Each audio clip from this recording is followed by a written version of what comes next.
Ceci est un livre audio autogénéré par Google. PREFACE. C'est avec grand plaisir que je réponds à la demande de Jean Bigot de préfacer son livre « L'impact des politiques du logement sur les bailleurs privés de 1914 à 2014, la nationalisation rampante du logement ». Jean Bigot a mis sa formation d'économiste au service de ses convictions, que nous partageons, c'est-à-dire la défense de la propriété privée et des propriétaires. Tâche ardue dans un contexte de crise macroéconomique profonde qui rejaillit inévitablement sur le monde de l'immobilier, et rendue encore plus difficile par les croyances des hommes politiques français. Comme le dit l'auteur, le talon d'Achille de notre démocratie est de croire à la dépense publique pour résoudre les problèmes de société, en faisant l'impasse sur l'analyse économique préalable. Un des intérêts de ce livre est que l'auteur ne manie pas la langue de bois. Il parle cash et c'est rafraîchissant pour nos esprits. Car les bonnes intentions, l'émotionnel, pèsent lourd dans l'échec d'une politique dirigiste depuis 100 ans, malgré les milliards dépensés pour le logement. Après une histoire du logement et une analyse de ses caractéristiques, l'auteur fait le bilan des politiques du logement. Un bilan malheureusement catastrophique, marqué par une ingérence féroce de la puissance publique sur un marché prétendument libre, l'échec patent du parc HLM à remplir convenablement sa mission, une tension extrême dans certaines zones tendues comme la région parisienne et à l'inverse, une vacance grandissante dans des régions naguère prospères mais aujourd'hui en déclin. Face à cette situation, Jean Bigot propose un certain nombre de pistes d'action, marquées essentiellement par un retour à la liberté du parc privé, la privatisation des HLM, le plaidoyer pour une inflation maîtrisée et la monétisation de la dette, etc. Des propositions de réformes plus précises sur le plan juridique et fiscal sont également faites. Ce livre apparaît donc comme une contribution importante au débat d'idées, absolument essentiel aujourd'hui. Les politiques doivent s'engager sur des idées, car les Français se soucient peu des querelles de personnes et ont compris que le déclin pourra être enrayé avec une politique claire sans concession et visionnaire. Cela est aussi valable pour le secteur du logement, essentiel à nos concitoyens. Je souhaite bon vent au livre de Jean Bigot. Jean Perrin, président de l'Union nationale de la propriété immobilière, UNPI. Avertissement. Le moraliste ignore ses faiblesses et au lieu de s'en prendre à lui-même, il s'en prend à son prochain. Aaron Appelfeld, l'histoire d'une vie. L'histoire législative du logement est l'illustration de la maxime d'Aaron Appelfeld. Les pouvoirs publics ont cru pouvoir solutionner la crise du logement en s'en prenant aux bailleurs privés par une succession de réglementations qui n'ont jamais résolu la crise du logement des métropoles. L'échec du parc public à loger les plus modestes, l'impossibilité du ministère du Logement à comprendre l'existence en province de la vacance locative en raison de la crise du logement parisienne, son obsession à vouloir construire toujours plus de logements publics comme si la reconstruction d'après-guerre n'était pas finie, la manipulation du lobby du logement qui ignore l'expérience désastreuse de l'Espagne avec ses villes désertes, la paupérisation des petits propriétaires qui ne peuvent plus vivre une vie de travail, après avoir placé leurs économies dans une maison à louer, l'acharnement fiscal et législatif sur la propriété locative avec la hausse continue des taxes foncières et l'insoutenable férocité législative, l'absence de concertation de l'État avec les bailleurs privés, la concurrence déloyale du parc public, prémisse peut-être d'une nationalisation, le coût exorbitant du logement public qui ne peut vivre de ses seuls loyers. C'est le décryptage de cette étude.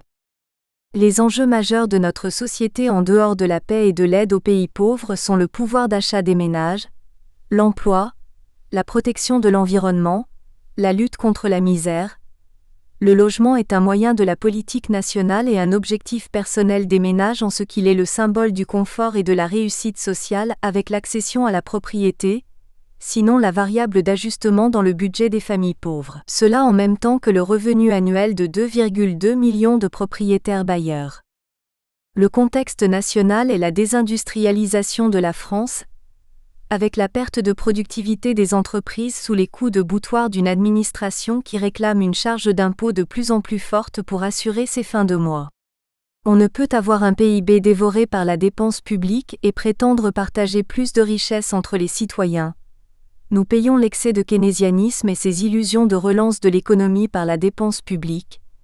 Vient un moment où il faut choisir entre dépenses privées des ménages, c'est-à-dire la consommation privée, et les dépenses publiques. En matière de logement, l'État pense encore que l'intérêt général réside dans la création de toujours plus de logements publics. L'appellation de logement social ne doit pas faire illusion depuis que le parc public loge près de la moitié des locataires. 45%. Il ne faudrait pas permettre la méprise entre le devoir d'aider les ménages les plus modestes, avec la généralisation de l'assistance à la location alors que la location est d'abord une activité marchande gérée par des bailleurs privés.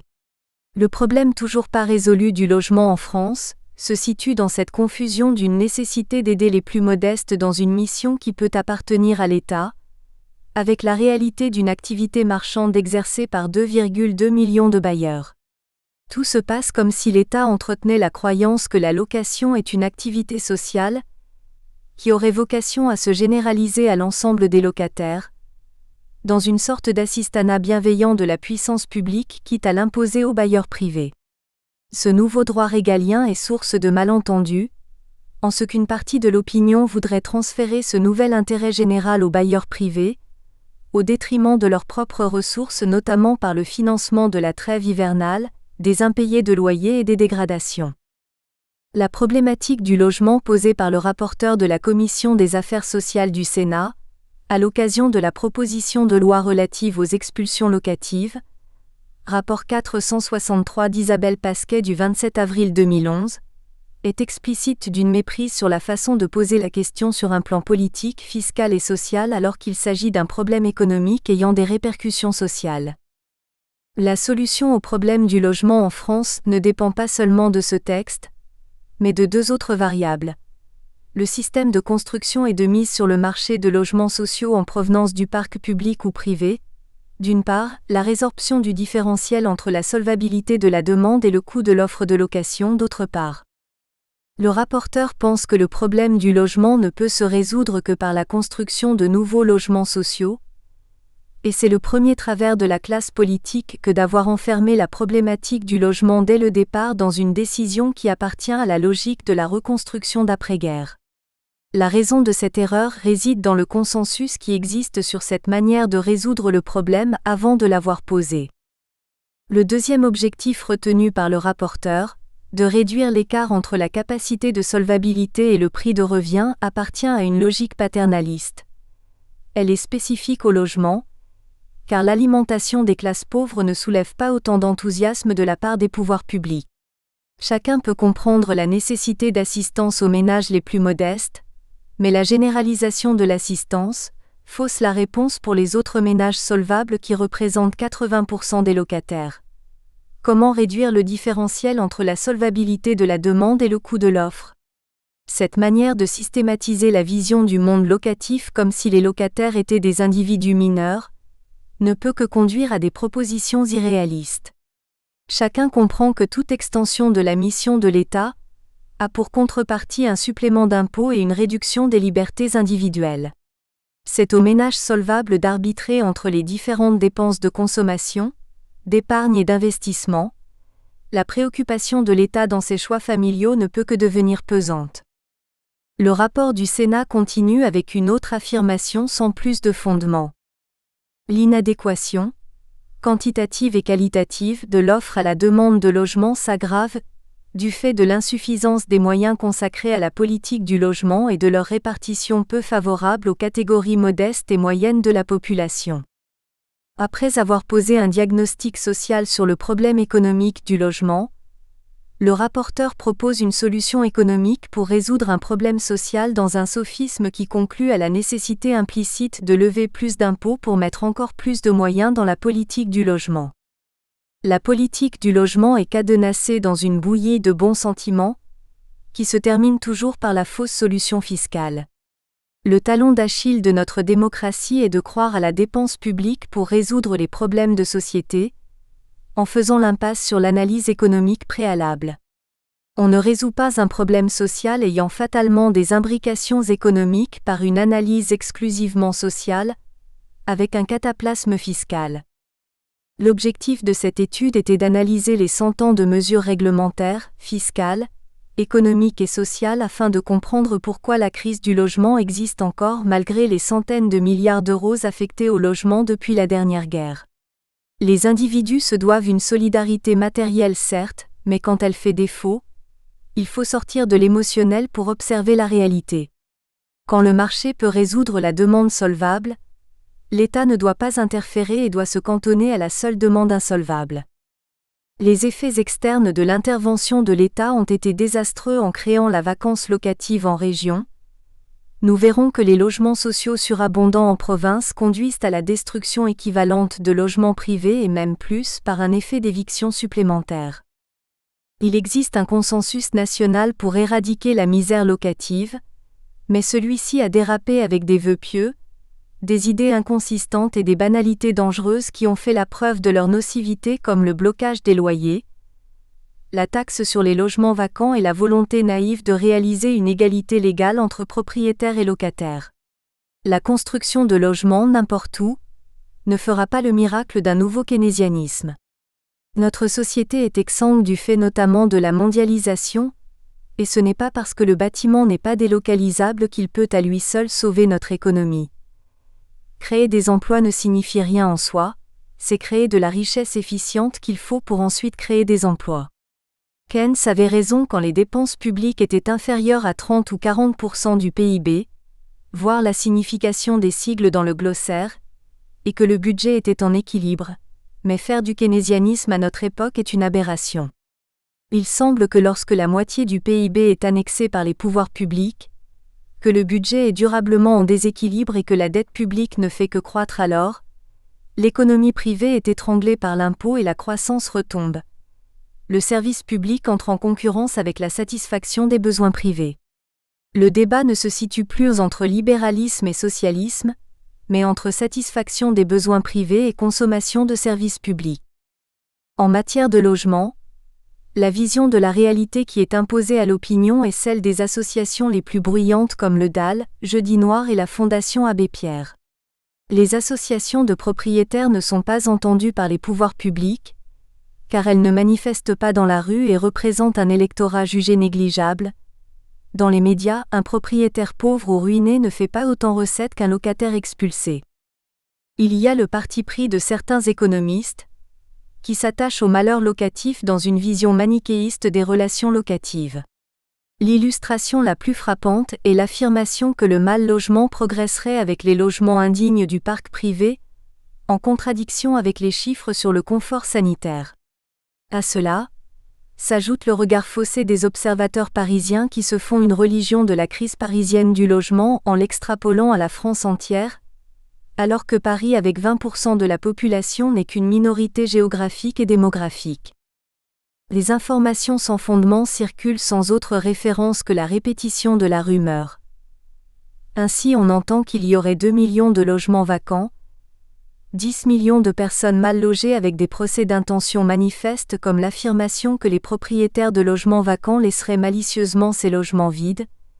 La réalité est tout autre. Les propriétaires de logements vacants se désespèrent de les voir inoccupés à cause de la pléthore de logements neufs et sociaux. Il faut aussi observer que le statut du chercheur, selon qu'il soit locataire ou propriétaire, parisien ou provincial, conditionne son jugement. Des expériences personnelles interfèrent également. Un député UMP reconnaissait avoir voté la suppression d'un mois de dépôt de garantie, car le propriétaire du studio parisien de son fils ne le lui avait pas restitué intégralement. Cet ouvrage rapporte également le ressenti des petits propriétaires qui sont acculés aux affres de la fiscalité et de la réglementation d'une administration qui les ignore. Ils se sentent stigmatisés par les accusations de marchands de sommeil. Nombreux sont ceux qui ont été ruinés par un seul locataire indélicat sans être assistés par l'État qui met souvent plus de 2 ans avant d'accorder le concours de la force publique. Sur les 2,2 millions de propriétaires bailleurs, 79% ne possèdent qu'un ou 2 logements. Cette recherche auprès des propriétaires privés avait initialement pour but d'évaluer la pertinence de leurs revendications et de leur ressenti de mal-aimé dans leur activité de bailleur. Peu à peu, s'est imposé un environnement locatif hostile où il est apparu que les différents ministres du logement, les élus locaux et nationaux ainsi que les médias étaient instrumentalisés par l'industrie du bâtiment, qui se préoccupait du maintien de son chiffre d'affaires et de la sauvegarde de ses emplois. À cette fin, il y avait concordance improbable entre cette industrie et les associations de protection des locataires dans une sémantique culpabilisante par sa généralité, pour les propriétaires privés, accusés de louer des logements indignes ou de les laisser vacants par égoïsme dans le mépris des sans-abri, ou cela pour produire toujours plus de logements publics dans une bétonisation inhumaine des cités. Au final, l'instrumentalisation intellectuelle de la recherche sur le logement a utilisé le tronçonnage de l'information et de l'analyse pour empêcher toute vue d'ensemble sur le logement, mais en justifiant un ministère du logement qui serait le garant d'une politique crédible, même au détriment des petits propriétaires privés. Ce camouflage a permis aux lobbies politiques de contrôler les privilèges des bénéficiaires de logements publics bradés, et de s'octroyer ainsi la reconnaissance sociale et électorale. L'industrie du bâtiment associée aux différents pouvoirs politiques était assurée d'un minimum annuel de mise en chantier, ce qui garantissait ses emplois et surtout ses marges. Introduction. En 2011, il y avait 31 millions de logements en France pour 63 millions d'habitants, soit un logement pour 2 personnes. On recensait 27 millions de résidences principales. La France compte 15 millions de propriétaires de leur résidence principale, soit 57% des ménages, ce qui la situe dans la moyenne européenne. 81% en Espagne, 60% au Royaume-Uni, 43% en Allemagne, 39% en Suède. Les 11,8 millions de locataires sont répartis dans le parc privé pour 6,6 millions et dans le parc public pour 5,2 millions. Il y a davantage d'ouvrages et de rapports sur le logement social que sur le logement privé, comme si ce dernier allait de soi, vivant son bonhomme de chemin, ou était sans intérêt avec une première impression d'indifférence pour une catégorie sociale qui ne se plaint jamais et à qui l'on prête un statut de rentier. Les faits recouvrent une autre réalité.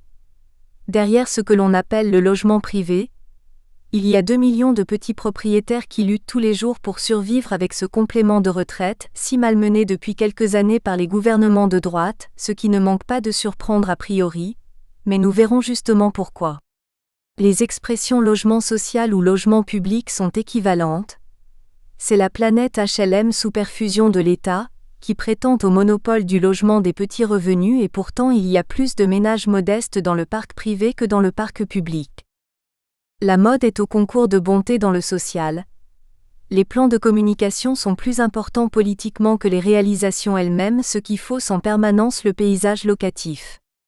La présentation des statistiques est toujours orientée vers la dramatisation, pour attirer l'attention des médias et solliciter l'aide de l'État. Il est utile de démystifier les idées reçues et de proposer une alternative au tout social ou tout public, pour limiter les déficits budgétaires et proposer une nouvelle rationalité dans l'utilisation des dépenses publiques pour le logement. Les ressources fiscales ne sont pas inépuisables, et de même que l'on ne dit plus que la santé n'a pas de prix, on ne peut plus dire que le logement social n'a pas de prix. Que l'on ne fasse pas de faux procès aux propriétaires privés. Leurs idées et propositions ne sont pas de droite ou de gauche, même si certains voudraient les classer selon ce catalogue simpliste.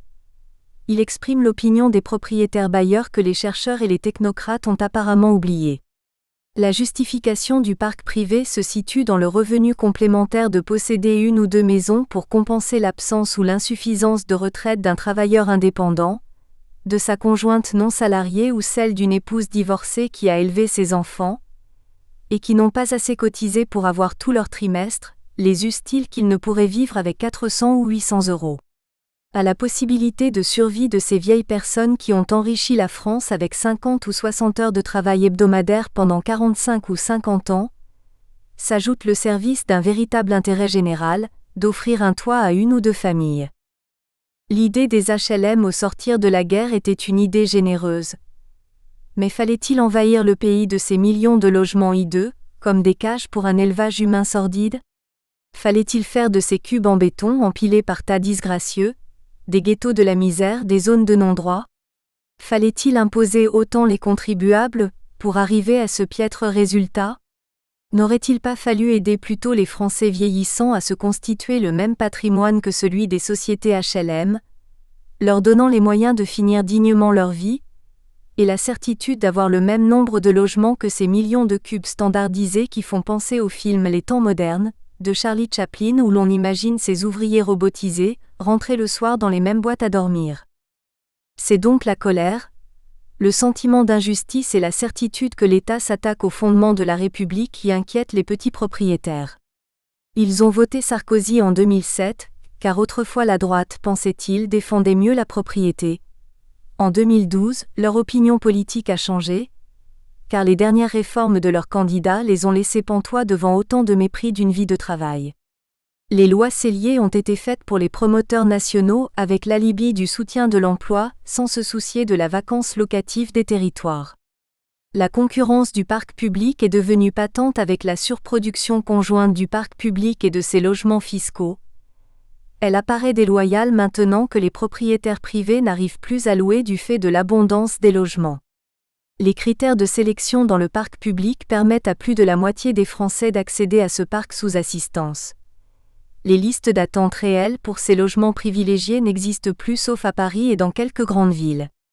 Bien plus surprenant, les sociétés HLM ont même des difficultés à remplir leurs immeubles. Elles sont obligées de faire passer des petites annonces pour trouver des locataires.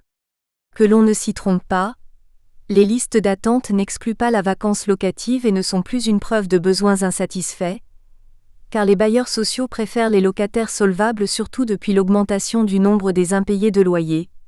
Comme les bailleurs privés, ils préfèrent attendre une bonne candidature quitte à laisser s'allonger la liste d'attente. La pénurie d'après-guerre est loin. La crise parisienne du logement ne doit pas cacher la forêt de la vacance locative qui gagne la France comme une gangrène. Nous sommes dans le paradoxe de payer des impôts pour construire des logements inutiles, à moins que cette surproduction de logements publics n'annonce une nationalisation rampante du logement, ou une espagnolisation du bâtiment dont on découvre les méfaits après que les dirigeants espagnols se soient bercés d'illusions sur une croissance facile dopée par le bétonnage de leurs côtes. Les mêmes causes ayant les mêmes effets, il n'est pas douteux que la surproduction de logements locatifs, qu'ils soient publics ou privés, aura les mêmes conséquences avec une crise immobilière suivie d'une explosion du chômage, apanage de toutes les crises économiques. Pour avoir voulu créer trop d'emplois inutiles, l'Espagne a récolté le chômage. Une autre question surgit. Pourquoi personne ne parle de ce gâchis ? Est-ce que les médias dominés par l'actualité parisienne n'oseraient plus se déplacer en province pour filmer une autre vérité ?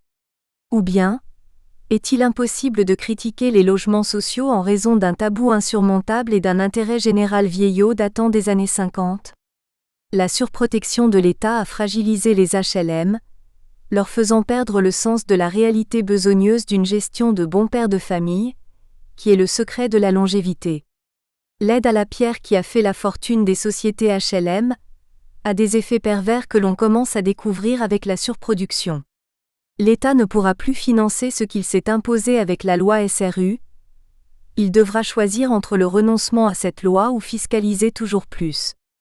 Le Grenelle de l'environnement arrive trop tôt ou trop tard, car le surcoût de travaux énergétiques des logements publics et privés ne permettra plus les équilibres budgétaires publics et domestiques des bailleurs privés. Il est peut-être temps d'imaginer l'après-HLM et de ne réserver ce système qu'à Paris et dans les métropoles, du moins provisoirement là aussi, pour ne pas rester dans le dogmatique. D'autre part, il faut se demander pourquoi le logement serait encore sujet à polémique après la multiplication des ouvrages et rapports sur ce sujet depuis des décennies. Serait-il tout simplement un faux problème ?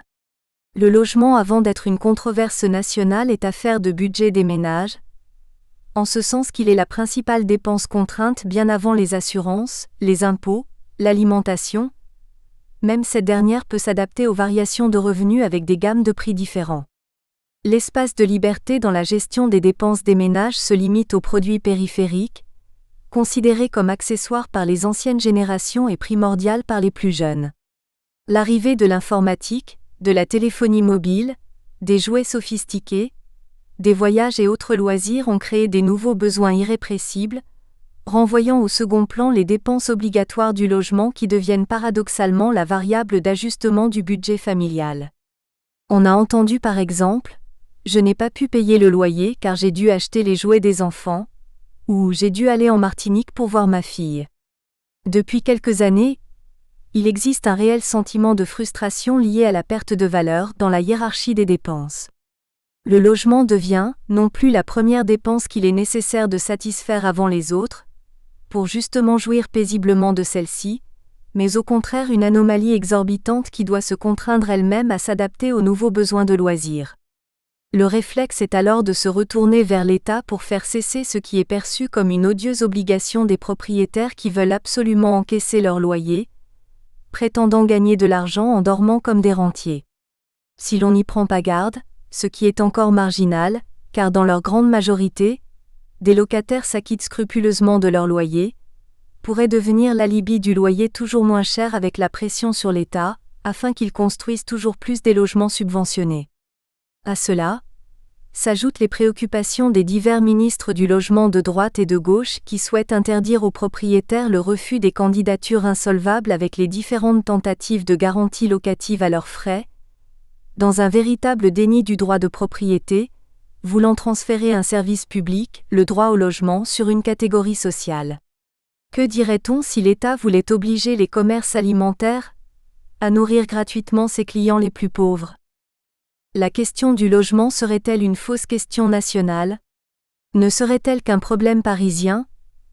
Ou la manifestation de l'inquiétude de l'industrie du bâtiment qui s'alarmerait d'une possible réduction de ses profits avec l'effondrement des permis de construire? Serait-il plus prosaïquement le souci de certaines industries qui s'inquiéteraient de devoir augmenter les bas salaires à défaut de faire baisser les loyers par une surproduction immobilière, suicidaire à long terme, mais bénéfique à court terme? En fait, le logement correspond à deux intérêts généraux liés entre eux. L'intérêt général des locataires qui n'est pas fatalement de rester toute une vie locataire dans une sorte d'asservissement locatif, et celui des propriétaires privés qui ne peuvent vivre sans leurs loyers qui sont un complément de retraite. En ce sens, le logement public ne peut prétendre être utile que s'il se limite aux ménages les plus modestes, ce qui n'est plus le cas. Première partie, Histoire du logement. Chapitre 1. Histoire de la pensée émotionnelle et sociale du logement. Les bons pauvres ne savent pas que leur office est d'exercer notre générosité. Sartre dans les mots. Le logement a toujours été au centre des préoccupations quotidiennes des hommes, car avec le vêtement, il est la protection du corps contre le froid et le chaud dans une extension de la protection de notre intimité. L'alimentation est certes un besoin plus vital, mais la maison est comme le prolongement du ventre de la femme enceinte qui protège et nourrit le fœtus. La symbolique de la maison qui rassure est inhérente à toutes les civilisations. Elle déclenche des passions chaque fois que son existence est en jeu. Il a fallu des millénaires pour que s'élaborent des philosophies et des politiques du logement, mais le sujet est de plus en plus sensible avec l'élévation du niveau de vie, le logement étant un marqueur social. Dans une histoire de la pensée occidentale, il est impossible d'échapper aux fondements religieux de notre civilisation chrétienne. Nos principes moraux proviennent de la Bible. La bonté, la culpabilité, la pitié, la fraternité, la solidarité, la sainte colère, l'indignation, et même l'intérêt général qui est la version politique des qualités précédentes. A. Les origines de la PENSEE, du logement. Le concept de logement est relativement récent. Nos ancêtres habitaient chez leurs parents, qui eux-mêmes tenaient le logement familial de leurs aïeux. On n'habitait pas tant dans un logement que chez quelqu'un, ou dans une famille. On disait chez nous, et non pas chez moi. Il y avait une composante familiale qui primait la notion géographique du lieu, et pourtant c'est la terre qui faisait la référence. Le nom de famille des nobles reprenait celui de la terre sur laquelle la famille vivait. L'individu appartenait à la famille qui possédait à la terre. Par une inversion prétentieuse de valeur, la noblesse croyait posséder la terre qui en définitive avait le dernier mot. Si l'on ajoute que les premiers humains étaient des nomades pour lesquels le logement ne signifiait rien qu'une halte de la nuit, et accessoirement un abri provisoire contre les dangers naturels, cela nous permet de comprendre que l'histoire de la pensée du logement est récente. Le droit au logement était le droit de construire sa cabane ou sa maison sur une terre libre, ou sujettes à autorisation et protection. D'une certaine manière, le permis de construire marque la fin de cette liberté de construire son habitation dans sa forme et dans sa localisation.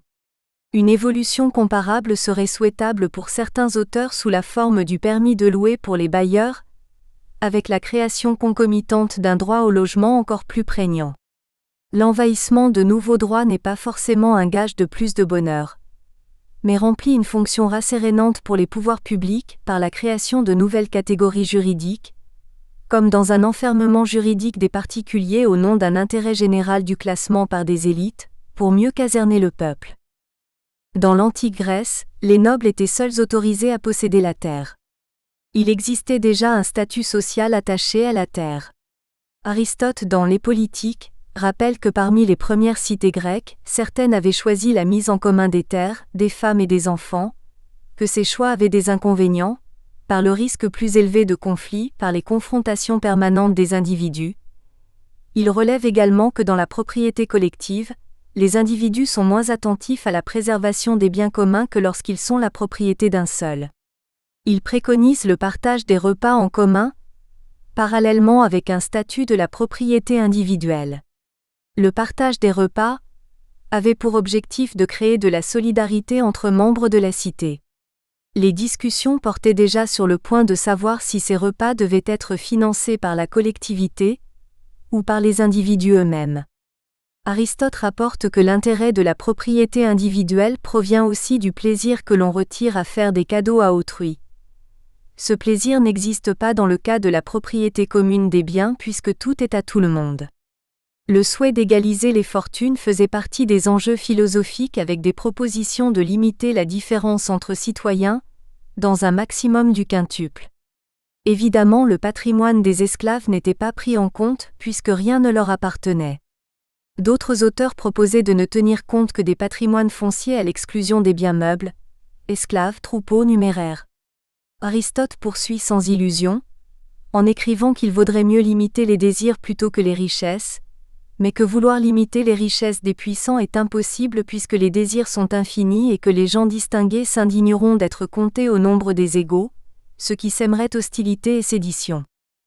Les Romains ont établi un droit écrit de la propriété individuelle pour stabiliser leur empire, tellement il est évident que les bases d'une société sont d'abord celles du droit de propriété qui seul garantit la liberté individuelle face à l'État et aux élites.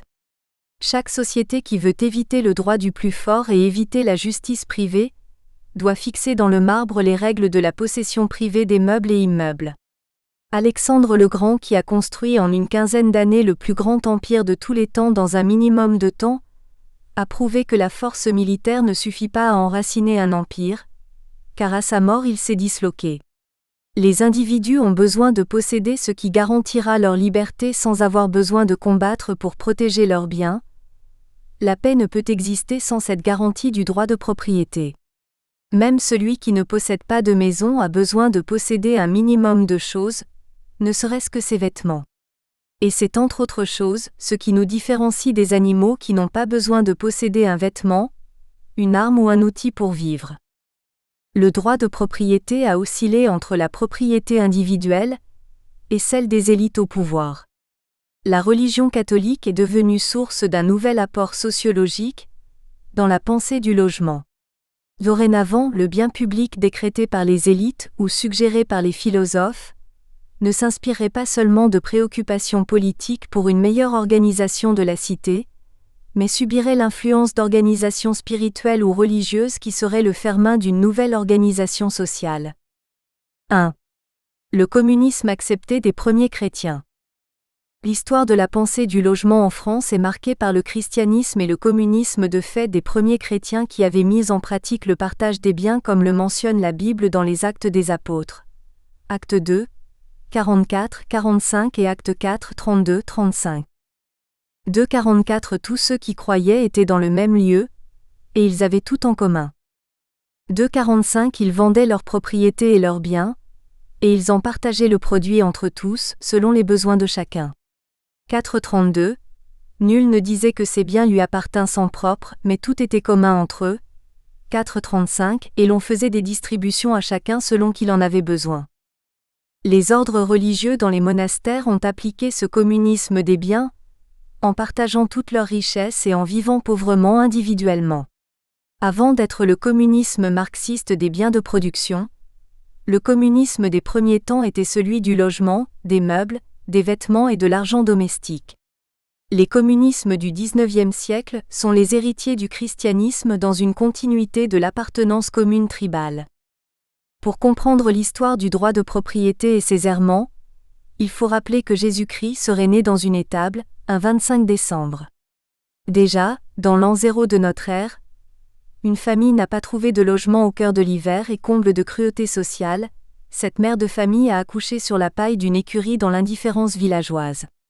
Le christianisme aurait une revanche sociale à prendre sur la catégorie des propriétaires qui a refusé d'héberger son fondateur pendant les premiers jours de son existence. Mais si le couple de Marie et de Joseph a pu pardonner à la société, et même si Jésus avec sa philosophie humaniste du pardon a relativisé cette honte de ne pas avoir été accueilli à Bethléem alors qu'il n'était qu'un bébé. Aucun chrétien n'a pu oublier cet égoïsme social, d'autant que depuis 2000 ans, les catholiques rappellent chaque Noël avec insistance cet épisode de la crise du logement en Palestine, si bien que l'on peut dire que les crèches dans les églises du monde entier, pendant 2 semaines du 25 décembre au 6 janvier, sont un rappel du scandale des sans-abri. Il n'est pas étonnant que ce soit un prêtre catholique, l'abbé Pierre, qui ait été à l'origine de la dénonciation de la crise du logement en France. Les évangiles nous expliquent que le recensement romain avait causé une telle affluence que toutes les chambres et toutes les hôtelleries étaient complètes. De même que les bombardements de la guerre pouvaient expliquer la raréfaction des logements, de même le recensement romain était censé expliquer l'insuffisance de l'offre locative. Au-delà des explications politiques et économiques, l'Église catholique stigmatise plus ou moins consciemment le scandale des sans-abri et des mal-logés. La crise du logement serait de la responsabilité des propriétaires qui refusent leur logement aux plus pauvres. Circonstance aggravante, Joseph n'était qu'un ouvrier et Marie était sans profession. L'histoire suppose qu'ils étaient pauvres bien qu'ils aient eu les moyens de s'acheter une ânesse comme moyen de locomotion, ce qui les situerait dans la classe moyenne. La tradition chrétienne n'aurait pas pardonné cette incurie locative ? Au surplus, comme les discours de Jésus sont parsemés de critiques sur les riches, les pharisiens et les percepteurs, n'importe quel psychanalyste serait tenté d'analyser l'Évangile d'après ce traumatisme de la petite enfance de Jésus. Cela nous inciterait à penser que les gouvernements de droite plus proches du catholicisme sont plus empressés que ceux de gauche à rogner tous les avantages des bailleurs privés. À l'inverse, l'être suprême de Robespierre n'est pas né dans une étable. Ce dernier n'avait pas de ressentiment contre les nouveaux propriétaires qui avaient acheté les biens nationaux. Ils avaient contribué au transfert de propriété des biens de la noblesse et du clergé vers la bourgeoisie et donc à l'anéantissement des privilèges de l'aristocratie. La Première République aimait les propriétaires qui le lui rendaient. 2. Saint-Martin de Tours. Le deuxième événement de l'histoire récente de la pensée du logement est l'épisode de Saint-Martin de Tours. Quand il était légionnaire romain au IVe siècle, l'officier Martin a partagé son manteau en deux avec son épée pour en donner la moitié à un sans-abri qui errait à moitié nu au cœur de l'hiver. L'iconographie chrétienne a reproduit cette scène destinée à frapper l'imagination populaire. L'effort de communication de l'Église catholique par l'image et par le texte revient encore sur le dénuement des pauvres en hiver, avec la nécessité de construire une solidarité matérielle entre les humains. Martin est devenu évêque de Tours, après avoir fondé l'abbaye de Ligugé près de Poitiers. Après sa mort, il fut l'objet d'un culte extraordinaire puisque la basilique Saint-Martin de Tours fut le 3e lieu de pèlerinage de la chrétienté après la Terre Sainte et Rome. Ce n'est qu'avec le pèlerinage de Saint-Jacques de Compostelle que les pèlerins français prirent le chemin inverse des Espagnols, les chemins de Saint-Jacques étant d'abord les chemins de Saint-Martin. Ainsi, pendant un millénaire, l'Occident a eu comme modèle un homme qui en hiver avait donné la moitié de sa richesse pour un sans-abri. Au XXIe siècle où l'habillement est un acquis social, il est difficile de concevoir que le partage d'un manteau soit extraordinaire, mais à cette époque l'habillement était un signe social d'importance. On se rappelle Voltaire qui se demandait si pour un peuple marchant pieds nus, le port de souliers n'était pas le début du luxe. L'autre symbolique est aussi celle du froid de l'hiver qui renvoie au 25 décembre de la naissance de Jésus. 3. Les mauvais riches, la malédiction catholique. Dans l'histoire de l'humanité, les propriétaires ont toujours été proches du pouvoir politique dont ils formaient le soutien politique et la base électorale. C'est dans l'Évangile, Luc 16, 19, 31, que l'on trouve la première référence moralisatrice sur le mauvais riche qui s'empiffrait en ne laissant pas une miette de pain à Lazare le mendiant dont on suppose qu'il était SDF. La punition est terrible. Le mauvais riche finira en enfer alors que Lazare ira directement au ciel devenant Saint Lazare. Selon la tradition chrétienne occidentale, il apparaît que les pauvres ont la meilleure part car il leur suffit d'être pauvres pour gagner le paradis. Tous les propriétaires catholiques connaissent cette histoire qui a pour conséquence d'instiller de la culpabilité dans leur catégorie professionnelle. Le journal La Croix relaie régulièrement le malheur locatif auprès de ses lecteurs catholiques, ce qui indique une cible privilégiée. Aussi les propriétaires privés, même les non-croyants, sont influencés par notre culture judéo-chrétienne. Ils ont tendance à faire du social avec leur argent, aussi longtemps qu'ils n'ont pas été spoliés par un locataire. La remarque est d'importance, car quelques bailleurs sociaux et nombre d'élus ont tendance à donner des leçons aux bailleurs privés dans les trop rares réunions entre élus, bailleurs publics et privés. Il faut cependant faire la différence entre le propriétaire privé qui prend un risque avec son argent en louant à un locataire pauvre, et le bailleur public qui ne prend aucun risque avec son argent, mais avec celui de la collectivité pour s'enorgueillir de faire du social avec l'argent des autres. On assiste actuellement à des tentatives de suppression de la succession par des droits élevés avec le support d'idéologies égalitaristes extrémistes. Un être arrive nu sur terre et doit donc repartir sans laisser d'héritage. Cette idéologie naturaliste est le prolongement de l'utopie sociale de Jésus, sur une comparaison avec la vie des oiseaux du ciel qui ne sèment ni ne moissonnent ni ne recueillent en des greniers, Matthieu 6 à 26. Ne vous amassez point des trésors sur terre. Quiconque ne renonce à tous ses biens ne peut être mon disciple. Luc 14 à 33. Or cette philosophie chrétienne fait fi de la différence fondamentale qui sépare les humains des animaux.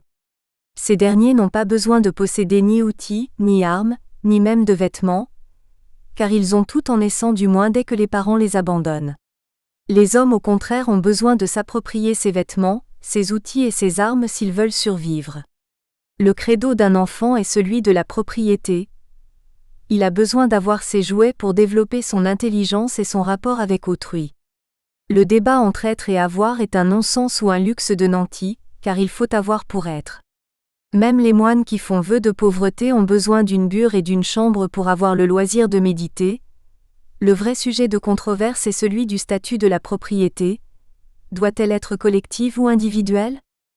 Les pays communistes ont tenté l'expérience de la propriété collective, et y ont renoncé ayant compris qu'elle engendrait la pauvreté pour le peuple. Par contre, la pauvreté généralisée d'une classe sociale se vit mieux quand elle est partagée sans la publicité de la richesse d'autrui. Les Russes ont reproché à Gorbatchev de les avoir libérés de la propriété collective, en abandonnant le communisme. Ainsi c'est l'envie qui crée du ressentiment social. Le sentiment de pauvreté disparaît quand tout le monde est pauvre. Le catholicisme n'a pas résolu ces contradictions entre les richesses du Vatican et des ordres religieux, et la stigmatisation des riches. L'Évangile de Luc, Luc 18 à 24, rapporte les propos de Jésus, comme il est difficile à ceux qui ont des richesses de pénétrer dans le royaume de Dieu. Il est plus facile à un chameau de passer par le trou d'une aiguille, qu'à un riche d'entrer dans le royaume de Dieu. Il ressort de ces passages de l'Évangile que la richesse visible est immobilière, ce qui signifie dans la mémoire collective que les bailleurs sont riches et qu'ils ont l'exclusivité de la richesse. Cette richesse est porteuse de malédiction et c'est dans ce sens qu'il faut lire l'Évangile. Les riches n'iront pas au paradis, ils sont condamnés par Jésus. B. La PENSEE du logement au XVIIIe et au XIXe SIECLE. 1. L'aspiration du peuple à devenir propriétaire. La propriété immobilière n'est plus devenue le quasi-monopole de la noblesse et du clergé, après 1789. Avec la vente des biens nationaux, il y a eu dans un premier temps transfert de la propriété immobilière vers la bourgeoisie qui est devenue une classe sociale spécifique, avant de devenir la classe dominante par son pouvoir d'achat. La bourgeoisie qui a fait la République est issue de l'artisanat, du petit commerce, des petits propriétaires et des professions libérales.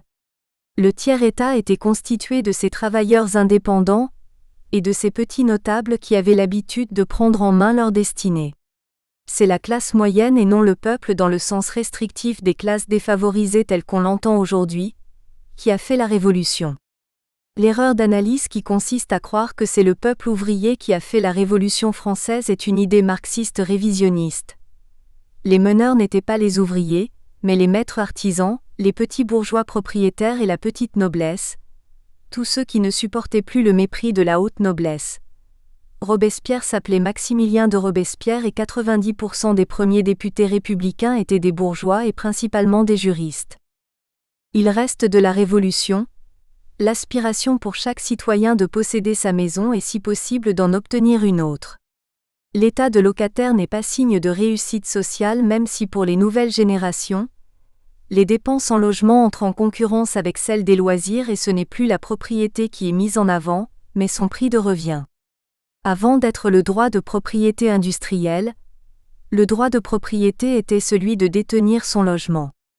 Les classes moyennes et populaires veulent la réalisation de ce droit de propriété pour elles-mêmes, et voient avec suspicion les réglementations, la fiscalité étourdissante et les taux d'intérêt qui les en dissuadent, en craignant la montée en puissance des bailleurs publics comme une résurgence de l'Ancien Régime. Ces gros propriétaires publics vont à l'encontre du sens de l'histoire qui va de la tribu collective et de la famille au sens large, vers l'individualisation des destins. Il y a une crainte de perdre son identité avec ces multipropriétaires sociaux publics, qui tentent de s'accaparer le monopole du logement sous le prétexte de loger les plus pauvres. La période du XVe au XVIIIe siècle avait vu l'émergence d'une nouvelle classe sociale de marchands armateurs, spéculant dans le commerce des épices et de la soie notamment, et de fabricants drapiers. Ils furent les précurseurs du capitalisme du XIXe siècle, concomitamment avec l'apparition d'une classe de propriétaires bailleurs. Les besoins de main-d'œuvre de la révolution industrielle entraînaient les déplacements des populations agricoles à la recherche d'un emploi. De nouvelles cités furent créées près des centres miniers et industriels. Les nouveaux salariés devinrent les nouveaux locataires et l'on peut imaginer à la lumière des romanciers du XIXe que la crise du logement, non identifiée sous ce vocable, a été sévère. Dickens et Zola ont décrit la misère ouvrière qui était aussi la misère locative, mais qui a été moins remarquée. On aurait pu évoquer les concepts de logement indigne et de crise du logement, s'ils avaient été à la disposition des romanciers. Louis Blanc en 1839 avait formulé cette phrase « de chacun selon ses moyens, à chacun selon ses besoins ». On a ici une autre base philosophique du droit au logement. 2. La mixité sociale verticale. Les grandes villes connaissant déjà la surpopulation et la raréfaction des terrains avec pour conséquence l'aggravation du coût du foncier, on vit alors la construction d'immeubles à 6 étages où les classes sociales aisées habitaient les premiers niveaux, laissant les derniers étages aux salariés et aux gens de maison. Zola décrit parfaitement cette mixité sociale verticale avec le concierge au rez-de-chaussée, qui faisait la police de l'immeuble pour le compte du ou des propriétaires. La cage d'escalier et l'entrée assuraient le brassage de la population. Ce modèle d'architecture avait été copié sur les châteaux et hôtels particuliers où la domesticité regagnait les combles à la fin de la journée. 3. Le statut de locataire. Le locataire avait surtout des devoirs. Payer son loyer, avoir une vie morale irréprochable, ne pas faire de bruit ni de scandale puisqu'il habitait au-dessus de ses propriétaires ou de ses employeurs. L'ordre était assuré par cette proximité. Au besoin, le concierge faisait quelques rappels d'autant plus efficaces que la sanction pouvait être lourde et immédiate avec la mise à la porte instantanée, raccourci de l'expulsion judiciaire actuelle. Les contentieux judiciaires devaient être rares, les romanciers n'en font pas état, les locataires étaient respectueux, connaissant la valeur d'un toit. Les romans décrivent la misère ouvrière et la pauvreté, mais pas la jalousie ou l'envie des locataires. Le prix des loyers n'était pas une revendication. L'état du logement n'était que la conséquence de la misère. Le responsable de cette pauvreté quand le romancier s'avisait d'en chercher un était l'employeur qui ne payait pas un salaire suffisant même si l'employeur était aussi le propriétaire. Ce fait est d'autant plus remarquable que l'on constate actuellement une tendance à l'inversion des responsabilités, avec la mise au pilori des propriétaires notamment par la chasse aux logements indignes dans le seul parc privé. Les baux actuels qui rappellent les obligations des locataires font imaginer que les usages ont été dressés minutieusement avec le temps. Ils sont d'ailleurs toujours acceptés par les locataires et pour l'essentiel, sont même repris dans la loi du 6 juillet 1989.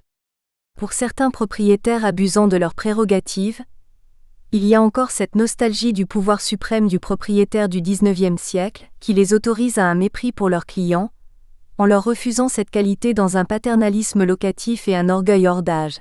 Pour certains locataires, c'est de la rancune inextinguible, vieille d'un siècle qui préside à tous les discours revendicatifs. Notre histoire locative récente ne prédispose pas à des relations locatives harmonieuses. 4. Le statut de propriétaire. Les propriétaires appartenaient à différents corps de métier, cela va de soi, et l'emprunt bancaire n'était pas pratiqué pour l'achat d'un immeuble ou d'un appartement. On devenait propriétaire à la fin d'une vie, avec les économies de son travail, il y avait du mérite à devenir propriétaire, les voisins et locataires respectaient cette progression sociale d'un individu ou d'une famille. Dans certains cimetières anciens qui ont conservé leurs tombes du XIXe ou celles du début du XXe siècle, on retrouve sous le nom du décédé l'inscription PROPRIETAIRE, pour toute épitaphe. Ce mot sonne comme un titre de gloire et a la vertu d'une médaille. Cette époque reconnaissait les propriétaires comme des gens ayant réussi leur vie. On ne voit pas de tombe avec l'inscription industrielle, COMMERCANT, notaire ou banquier, car c'était l'apanage des besogneux. Nous avons perdu le sens de cette réalité, car il est dorénavant commun de devenir propriétaire, il suffit d'obtenir un emprunt. L'autre moyen d'être propriétaire était d'être héritier d'un propriétaire. Les romans ne nous indiquent pas de différence d'appréciation de statut social entre un héritier et un propriétaire qu'il est devenu par son seul travail. Seule la bourgeoisie appréciait différemment un parvenu d'un héritier, accordant plus de vertu à celui qui s'est contenté de naître. La différence tenant à ce que l'héritier avait le loisir de faire des études alors que le parvenu qui avait eu le mérite de réussir grâce à ses seules qualités industrieuses, n'avait pas eu la possibilité de se cultiver, trop occupé de son ascension sociale. La réussite sociale parfaite au XIXe siècle était de ne rien faire, sans vivre aux dépens de la société pour cela, mais en vivant de sa rente. Le modèle de l'aristocrate de l'Ancien Régime encaissant ses fermages, n'avait pas quitté l'inconscient de la bourgeoisie, comme le citoyen d'Athènes qui seul avait le droit d'être propriétaire de la terre et ne devait pas travailler. Devenir rentier était la réussite absolue. Avouer un métier, même celui de médecin, de juge ou d'avocat était l'aveu d'un laborieux qui devait travailler pour faire vivre sa famille.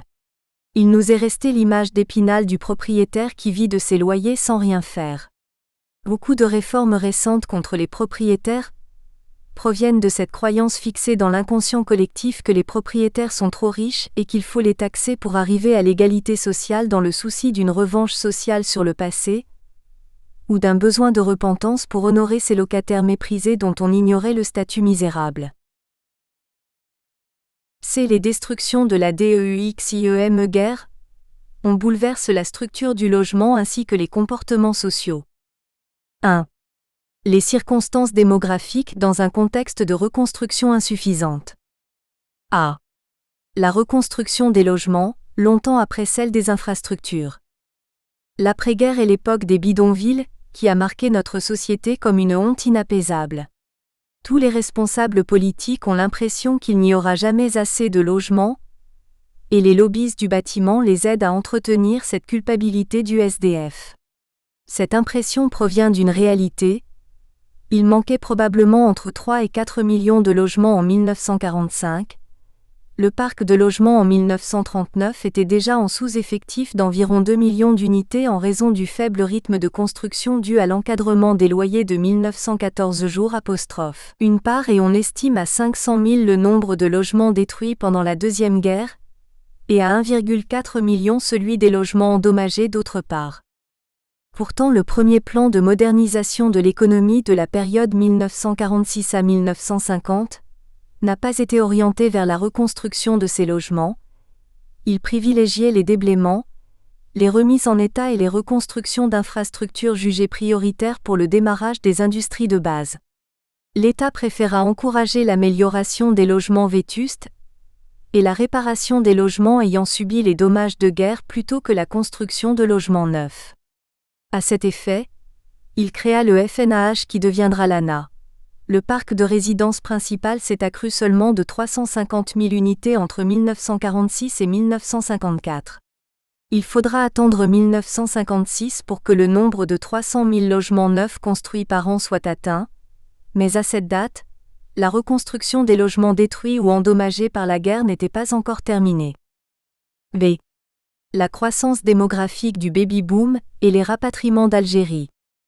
Avec le baby-boom d'après-guerre, on enregistrait 300 000 mariages et 800 000 naissances chaque année, ce qui créait une nouvelle demande quantitative, mais aussi un besoin de logements plus spacieux pour accueillir ces familles nombreuses.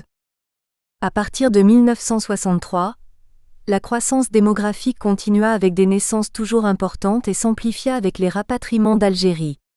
Les enfants du baby-boom devenant adultes eurent besoin de nouveaux logements, ce qui, s'ajoutant aux effets de l'exode rural, contribua à accroître la demande de nouveaux logements urbains. Ce nouvel épisode de la crise du logement a contribué à faire du logement un axe central de la politique. 2. Le logement militant depuis l'abbé Pierre. La société des années 50 n'a pas admis que le logement soit une cause secondaire par rapport à la reconstruction des infrastructures et de l'industrie, et le logement a été vécu comme un droit bafoué. Après des années de guerre puis de sacrifices pour la reconstruction, de 1939 à 1956, le pays a découvert le droit de bien vivre et a engagé une croisade pour le logement. Le droit de manger à sa faim n'a pas été aussi impérieux, car il a été mis en exergue par Victor Hugo avec Jean Valjean, et c'est peut-être l'histoire de cette condamnation injuste pour un vol de pain qui a évité la dramatisation du mal manger. On se met à imaginer le même écrivain dénonçant un marchand de sommeil en 1870, ce qui aurait permis une prise de conscience plus rapide du droit au logement, et aurait évité la dramatisation que l'on connaît et les mesures coûteuses et inutiles que nous verrons plus loin. A. Les faits. Le scandale des sans-abri et des mal-logés. L'exode rural déversait les populations vers les villes et plus particulièrement vers Paris. Les sans-abri ont augmenté dans les grandes villes et ont réveillé la conscience collective par l'intermédiaire de l'abbé Pierre lors d'un hiver rigoureux. Une femme venait de mourir gelée sur le trottoir du boulevard Sébastopol en serrant sur elle le papier lui signifiant son expulsion. Voici des extraits de cet appel de l'abbé Pierre du 1er février 1954 diffusé à 1h du matin sur Radio Luxembourg. Chaque nuit ils sont plus de 2000 recroquevillés sous le gel, sans toit, sans pain, plus d'un presque nu. Devant l'horreur, les cités d'urgence, ce n'est même plus assez urgent. La météo annonce un mois de gelée terrible.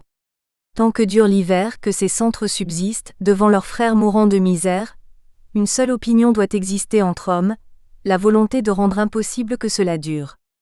Je vous prie, aimons-nous assez tout de suite pour faire cela. Que tant de douleur nous ait rendu cette chose merveilleuse, l'âme commune de la France. Merci. Chacun de nous peut venir en aide aux sans-abri. Il nous faut pour ce soir 5000 couvertures, 300 grandes tentes américaines, 200 poêles catalytiques. Grâce à vous, aucun homme, aucun gosse ne couchera ce soir sur l'asphalte ou sur les quais de Paris. Merci. Il devenait scandaleux de laisser des gens dormir dans la rue. Il fallut bien entendu plusieurs années pour comprendre, et pour que l'opinion publique admette que l'on pouvait trouver des solutions. L'inconscient collectif venait d'assimiler sans encore le savoir, la nuit de Noël à Bethléem avec la naissance du fondateur de la civilisation chrétienne dans une étable, laisser d'autres humains dormir dans des cartons en hiver ramenait notre histoire 2000 ans en arrière. Inconcevable. L'abbé Pierre fut dès lors le personnage préféré des Français pour avoir dénoncé notre régression. Les propriétaires culpabilisaient de laisser se reproduire cette crise du logement de l'an zéro. Ces derniers, dont la moyenne d'âge dépasse 60 ans pour la moitié d'entre eux sont majoritairement de culture chrétienne, même s'ils ne sont plus croyants, Ils ont accepté de loger les plus pauvres même sans beaucoup de garanties, ce qui explique que le parc privé loge encore en 2014 plus de pauvres que le parc public. Comment faire pour refuser un logement la veille de Noël, à une jeune femme vivant dans la rue? C'est d'ailleurs cet acte de compassion de la part des propriétaires qui se retourne maintenant contre l'ensemble des locataires quand la locataire secourue devient un problème social avec troubles de voisinage, impayés de loyer et dégradation. B. Les premières réactions, des mécanismes médiatico-fiscaux et législatifs nouveaux, la manipulation émotionnelle au service du logement militant. Les déclarations d'intention, une thérapie pour guérir une angoisse collective suscitée par une actualité émotionnelle. Tout le monde critique les déclarations d'intention des politiciens qui sont rarement suivies des faits même si on ne peut leur reprocher. Elles répondent à 3 objectifs.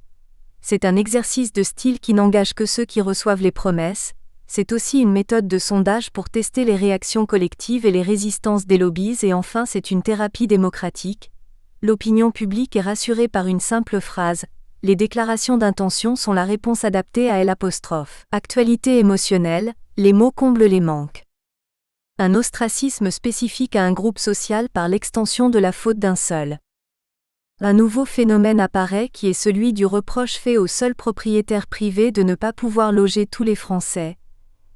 La société oubliant les destructions de la guerre et les effets catastrophiques de l'encadrement des loyers de 1914, demande à l'État de sanctionner les propriétaires privés, délibérément accusés de ne plus remplir la fonction de logeur national traditionnel et comme de plus, il est reconnu que certains logements sont vieillots ou dégradés, L'. Accusation se transforme en non-assistance à locataires mal logés. Il y a transfert de responsabilité de l'État vers les bailleurs privés qui endossent le rôle de boucs émissaires. Cet ostracisme social a été entretenu par l'État avec l'adoption d'un certain nombre de lois qui apparaissent avec le recul, comme autant de manières de condamnation, de vivre de la misère des pauvres. Pour simplifier, le marxisme reproche au patronat de créer la misère et notre société accuse les bailleurs privés de profiter de cette misère. Les propriétaires ne doivent pas se leurrer. Une partie de l'opinion publique leur fait grief de s'enrichir au détriment des locataires contraints de se loger à des conditions estimées inacceptables en raison d'un rapport de force jugé humiliant. L'illustration par l'image d'une seule expulsion même légalement justifiée par un jugement, même si le locataire a été de mauvaise foi en utilisant abusivement toutes les procédures et en laissant un logement dévasté. De cela, l'opinion ne retient que le choc des photos de l'expulsion. Le fait que le reportage soit partial ou pas est indifférent, car le spectateur se projette dans le locataire expulsé avec le sentiment que cela peut lui arriver. Le mécanisme psychologique d'identification n'existe pas avec les autres risques de la vie en société même si les conséquences sont parfois plus dramatiques, comme avec un médicament ayant des effets secondaires mortels, des aliments avariés, des financiers ruinant des milliers d'épargnants, des promoteurs malhonnêtes ne terminant pas la maison, des élus s'enrichissant sans scrupules, etc. Le logement suscite les passions au-delà du raisonnable, car aucune profession n'est mise en accusation à partir de la faute d'une minorité. Dans chaque milieu professionnel il existe des aigrefins, mais les condamnations individuelles satisfont l'opinion publique, ce qui n'est pas le cas dans l'immobilier locatif où la faute d'un seul rejaillit sur l'ensemble des propriétaires, et entraîne une nouvelle loi. L'opération médiatique Canal Saint-Martin. Observons tout d'abord à la manière de Lacan que les enfants de Don Quichotte ont choisi le canal Saint-Martin qui renvoie au sein du même nom dont on ne peut s'empêcher de faire la liaison avec l'épisode du manteau coupé pour protéger du froid un malheureux à moitié nu en hiver. La manière dont a été orchestrée la mise en scène pour aboutir à la loi sur le droit au logement opposable, la loi Dallot, est un modèle du genre. Quelques dizaines de tentes ont été montées sur les berges du canal Saint-Martin en décembre 2006 pour la première fois. Pendant quelques jours, des équipes de télévision filmaient les SDF et les badauds reluquant cette misère affichée. Un seul SDF avait bien pris ses habitudes sous l'arche d'un pont du canal, avec un semblant de jardinet clôturé. La plupart des tentes étaient vides, mais elles étaient dressées officiellement pour attirer des volontaires voulant expérimenter le froid sous la tente. Quelques participants dont on suppose qu'ils étaient sans abri, avait monté un stand sympathique dégageant une convivialité non agressive et non ségrégationniste à la manière d'une porte ouverte sur le non-logement. Un autre SDF dormait à 200 mètres du canal sur un trottoir avec pour sommier une palette et des cartons, ayant pour tente la seule voûte des cieux. Celui-là semblait plus réel, et cultivait davantage la culpabilité d'aller dormir dans un lit au chaud. Du coup, les tentes du canal Saint-Martin apparaissaient comme une opération marketing réussie de promotion de la misère, destinée au président Chirac qui fit voter la loi Dallot le 5 mars 2007, soit 3 mois après les premières tentes. On ne sait pas si on doit se réjouir de ce que notre pays prenne enfin des mesures pour loger les sans-abri, et si l'on doit s'inquiéter de l'efficacité marketing d'une petite association non représentative qui a eu une telle influence dans une démocratie. C'est les bonnes intentions et la manipulation. Le concours de bonté locative. Proust disait dans son ouvrage À l'ombre des jeunes filles en fleurs que la chose du monde la mieux partagée est la bonté. Cette phrase passée inaperçue est pourtant le socle de nos relations sociales, celle qui autorise le législateur, détenteur de la bonté publique, traduisons bien public ou intérêt général, à contraindre les propriétaires de réduire toujours plus leurs droits, pour le bien supposé des locataires censés être les victimes des baux d'habitation et les bénéficiaires exclusifs de l'intérêt général. Sartre ne disait pas autre chose quand il écrivait dans Les Mots que les bons pauvres ne savent pas que leur office est d'exercer notre générosité. On doit étendre cette phrase à l'État si l'on veut comprendre la fonction des élites. La pauvreté a pour fonction sociale de permettre aux élus d'exercer leur générosité avec l'argent public. C'est le ciment de la République qui anesthésie les rébellions de la misère et permet d'engranger les votes. Selon cette loi proustienne du concours de bonté, chaque individu se valorise en mettant en avant sa bonté, quitte à l'imposer. Les guerres saintes, les tribunaux de l'Inquisition, la dictature du prolétariat se sont justifiés par un bien supérieur, objectif final de l'idéologie, au mal nécessaire pour sa mise en œuvre. Notre culture chrétienne est basée sur la bonté et la fraternité qui est inscrite dans nos gènes occidentaux, et sur les frontons de nos mairies laïques. Nous ne pouvons pas échapper à la bonté sociale, et notamment à la bonté locative dans l'immobilier. L'opportunisme de quelques célébrités dans leur campagne anti-pauvreté, une mode qui n'est pas dénuée d'hypocrisie. Chaque individu qui défend le droit au logement ou qui explique qu'il va le faire. Les déclarations d'intention de future bonté sont également reconnues, y gagne un prestige et augmente son crédit dans le concours de bonté. Chacun pense aux acteurs, actrices, chanteurs, joueurs professionnels et journalistes qui se créent une popularité avec seulement une petite phrase pour les sans-abri et les mal logés. Il n'est pas nécessaire d'héberger soi-même un sans-abri. Il suffit de demander aux autres de le faire. Par exemple, il est bien vu de demander à l'État ou aux propriétaires de faire un effort pour libérer des logements vacants. Il ne faut pas être dupe. La promotion d'un artiste se fait mieux dans une pantomime de défenseur des locataires pauvres. La publicité est gratuite et vaut largement une campagne de promotion coûteuse. Le concours de bonté est comme un prix littéraire.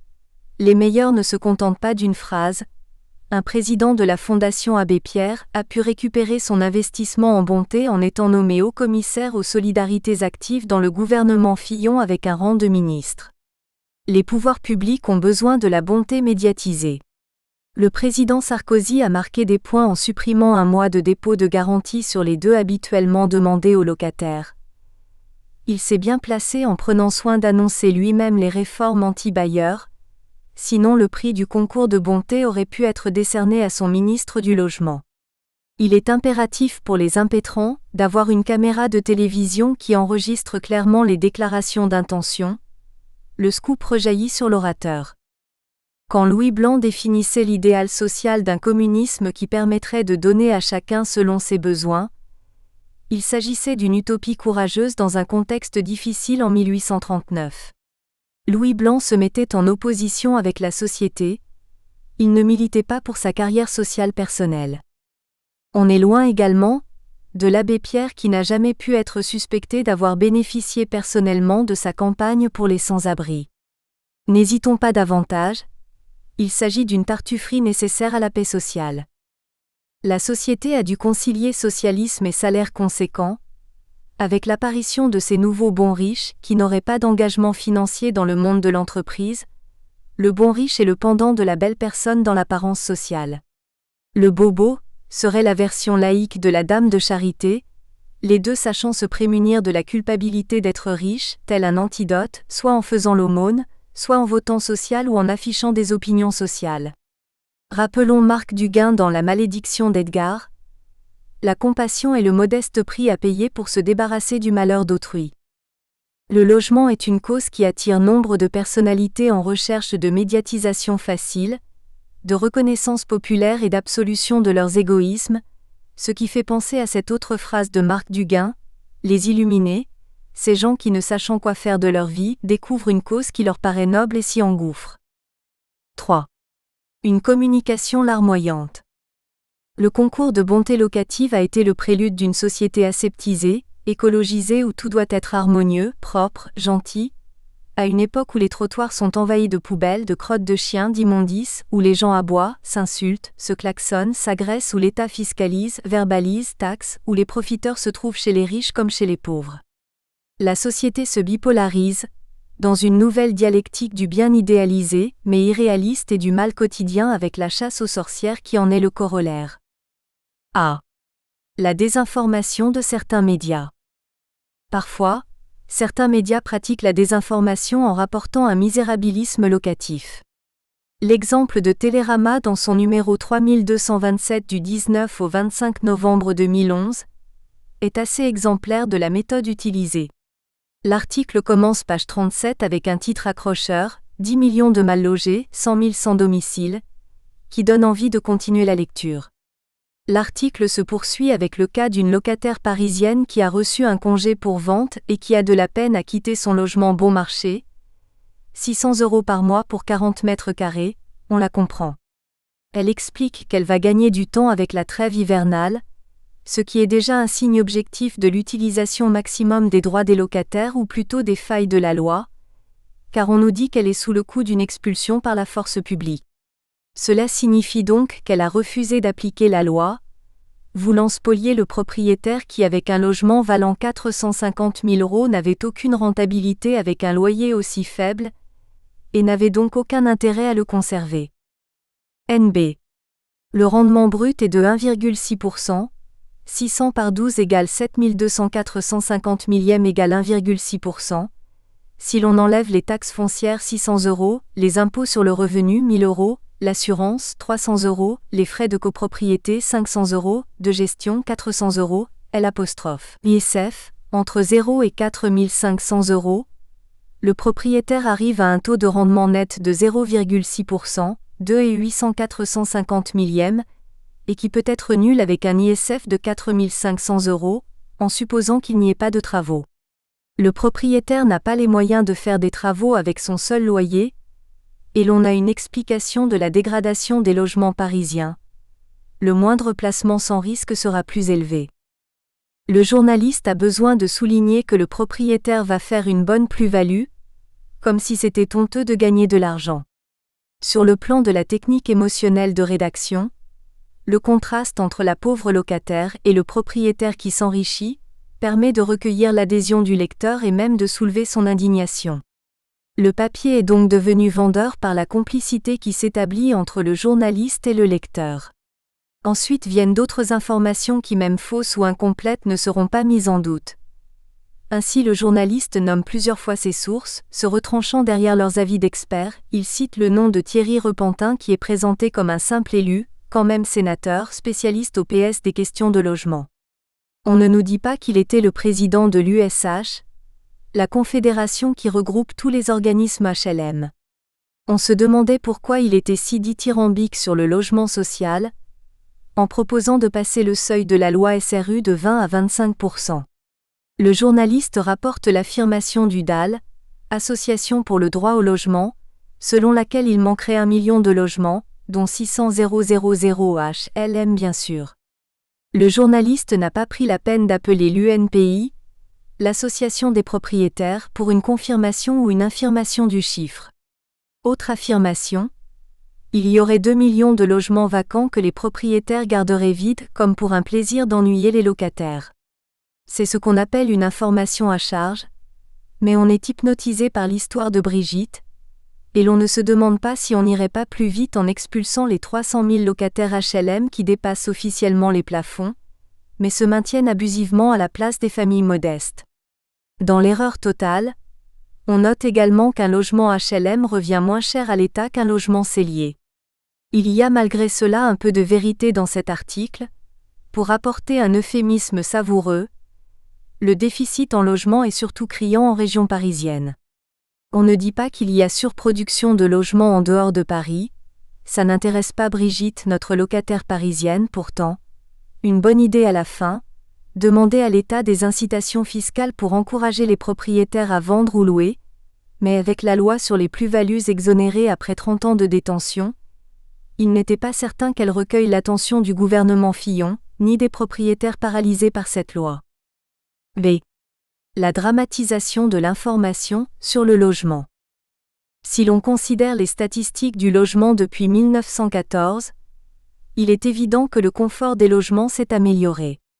L'enquête nationale sur le logement, ENL en 2006, établit que seuls 353 000 logements n'ont pas un des 3 éléments de confort, WC à l'intérieur, salle de bain, eau courante, selon la définition légale.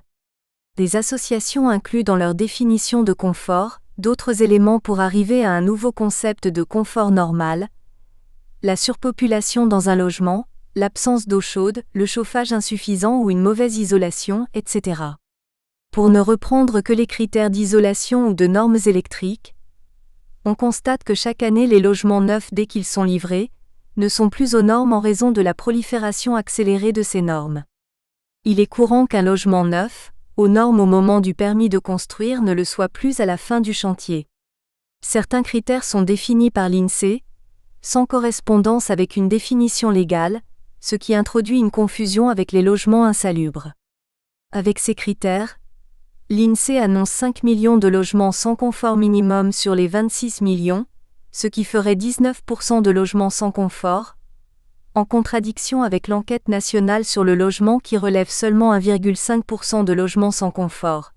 Ces chiffres n'apportent guère de précision sur ce que sont réellement ces logements de qualité médiocre ou inconfortable et donnent l'impression d'une étude plus émotionnelle que scientifique.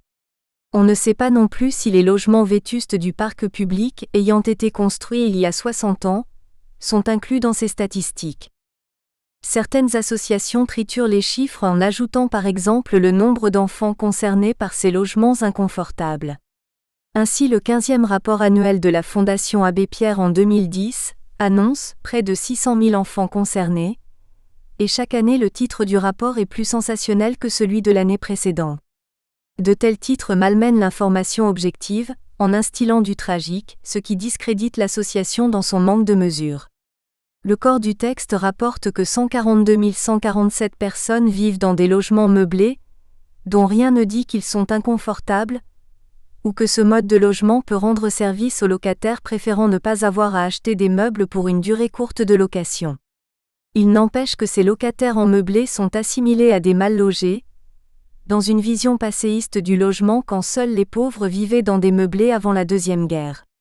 Plus loin encore, on affirme que les 5 millions de logements de qualité médiocre abritent 10 millions de mal logés. Enfin, le rapport ne distingue pas la surpopulation dans les logements privés de celle des logements publics, laissant supposer qu'elle ne concerne que le parc privé alors qu'elle concerne davantage le parc public, comme nous le verrons dans le tableau 91. Il est frappant de constater l'omerta journalistique sur le parc public. C'est le mal logement, un sujet d'information opportuniste et une victimisation. La politique du logement s'appuie sur l'exploitation médiatique de la mort des sans-abri et sur les expulsions des locataires qui sont présentés comme des victimes d'une catégorie sociale avide d'argent, oubliant que le parc public demande également le concours de la force publique pour ces expulsions et qu'il préfère un candidat locataire solvable à un sans-abri, ce qui explique les listes d'attente même en cas de vacances locatives. Cette victimisation a un fort potentiel émotionnel, par la suggestion que cela peut arriver à chacun. 4. Les conséquences d'une législation protectrice des locataires. A. La méfiance des propriétaires face à la prolifération législative. Entre la prise de conscience de l'abbé Pierre de 1954 et la loi Quillot de 1982, il s'est écoulé à peine 30 ans, on est passé d'une protection absolue des propriétaires à l'inverse.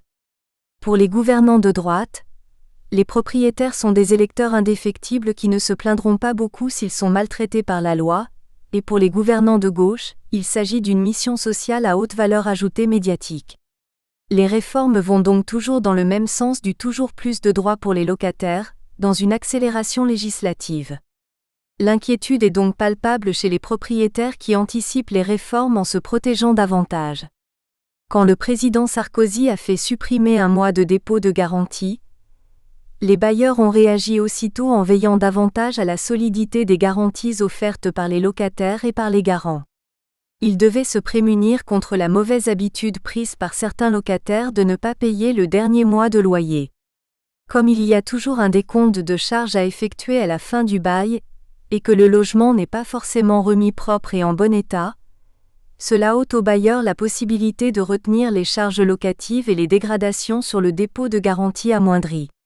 Les bailleurs qui veulent récupérer ces sommes doivent saisir le tribunal. S'il s'agit de petites sommes, les honoraires d'un avocat dépasseront l'enjeu financier espéré. Les bailleurs doivent alors assurer eux-mêmes leur plaidoirie devant le tribunal. Pour les petits propriétaires qui sont les plus nombreux, il s'agit d'une tâche insurmontable, en raison de leur moyenne d'âge élevée.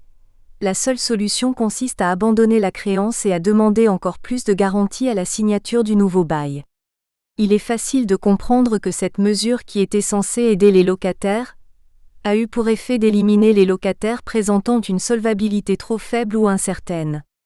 L'autre conséquence est l'incitation au faux renseignement, fausses fiches de paye, faux contrats de travail, fausses cartes d'identité, fausses quittances de loyer, etc., pour les locataires insolvables, afin d'accéder au logement souhaité.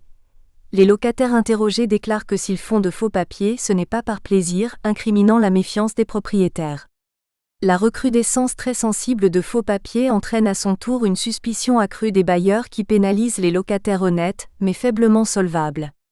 La conclusion est inquiétante. Une loi qui protège trop les locataires se retourne contre les plus modestes en raison du manque de sécurité du droit de propriété. B. Le début de la fronde des propriétaires et la sanction électorale. Les propriétaires privés mettent une vie à accumuler un patrimoine immobilier. Quand ils empruntent, ils doivent rembourser pendant 20 ans tous les mois et s'ils ont 10 biens à raison d'un achat par an, ils doivent être vigilants pendant 30 ans pour que leurs banquiers ne vendent pas aux enchères les efforts de toute une vie de travail. Quand ils meurent, leurs héritiers doivent vendre en quelques mois une majeure partie du patrimoine pour payer les droits de succession. Si la période n'est pas favorable, ils peuvent tout perdre en bradant leurs biens.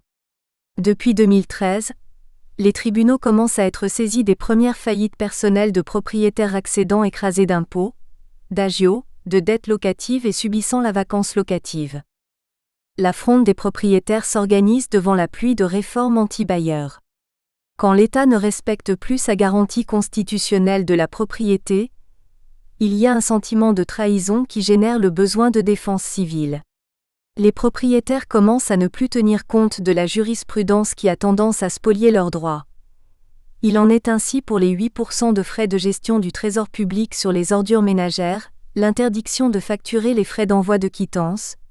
Les diagnostics ne sont que faiblement respectés, la GRL est presque totalement ignorée. Notons que les conditions étaient remplies pour une sanction électorale. Les propriétaires n'avaient rien à perdre avec l'arrivée au pouvoir de la gauche, la droite leur ayant tout pris. Cet électorat de 2,2 millions de ménages de bailleurs, représentant plus de 4 millions d'électeurs, soit 10% du nombre d'électeurs et bien plus que le nombre d'agriculteurs qui fait trembler le monde politique, qui votait plutôt à droite a été exaspéré par la politique de Nicolas Sarkozy et a sans doute contribué au basculement historique du Sénat à gauche puis à l'élection de François Hollande en 2012, même si depuis la loi Allure, loi pour accès au logement et un urbanisme rénové, de Madame Duflot peut leur faire regretter leur vote. 5. Les effets pervers des bonnes intentions. A. Le concept hasardeux de logement social pour les pauvres. En imaginant le concept de logement social réservé aux plus pauvres, on a peut-être inventé un assistanat locatif qui ne serait pas sans inconvénient. Être pauvre donne droit à un logement à prix réduit, ce qui est une compensation sociale que notre société accepte en payant plus d'impôts. Il est cependant nécessaire d'être vigilant pour que ce droit ne dégénère pas en handicap social définitif, par une revendication du pire. Il serait malsain que le droit d'être reconnu pauvre entraîne l'obligation de le rester. C'est toute l'ambiguïté d'un statut inférieur. Quand il est reconnu par la société, il devient signe de déclassement. Or, c'est ce qui se passe avec des générations de la même famille se succédant dans le même logement social, comme dans un début de statut de paria. Quand la pauvreté devient héréditaire, on s'approche de la caste des intouchables. Notre société doit rester attentive pour éviter qu'un avantage acquis ne se transforme en inconvénient définitif. B. Une mobilité résidentielle insuffisante, qui évolue vers l'immobilisme de la pauvreté. Le logement social a été institué pour les salariés pauvres, afin de les aider à sortir d'une mauvaise passe et pour trouver rapidement un logement près des lieux d'embauche. Ce devait être passager. Le logement public a valorisé dans un premier temps les locataires ouvriers qui pouvaient y accéder. Le confort moderne était prévu avec une salle de bain, un chauffage central comme dans les maisons bourgeoises et un WC dans l'appartement, alors que nombre de propriétaires devaient se contenter d'une cabane au fond du jardin. Après les salariés pauvres, sont arrivés les chômeurs et les bars d'immeubles sont devenus des rassemblements de pauvres. Avec le temps et la dégradation des relations de voisinage, cette architecture gigantesque a évolué vers des ghettos, accumulant les risques inhérents aux ensembles concentrationnaires. Le bruit fut un nouveau facteur d'hostilité entre voisins, et ces immeubles construits à la hâte, sans préoccupation phonique, devinrent pathogènes. Il a suffi de peu pour que la politesse habituelle entre voisins ne devienne agressivité. Les cages d'escalier avec trop de locataires sans les concierges du XIXe siècle sont devenus des pôles d'incivilité avec les tags, les boîtes à lettres défoncées, parfois les commerces illicites et la violence qui les accompagne. Pour beaucoup de locataires en province, le logement social n'est plus synonyme de progrès social, mais de régression sociale. L'image n'est plus porteuse. Le parc public se conçoit soit comme une étape préliminaire, un mauvais moment à passer avant d'aller choisir un logement privé plus spacieux, soit les locataires se résignent et enclenchent le cycle de leur future vie de locataires sociaux.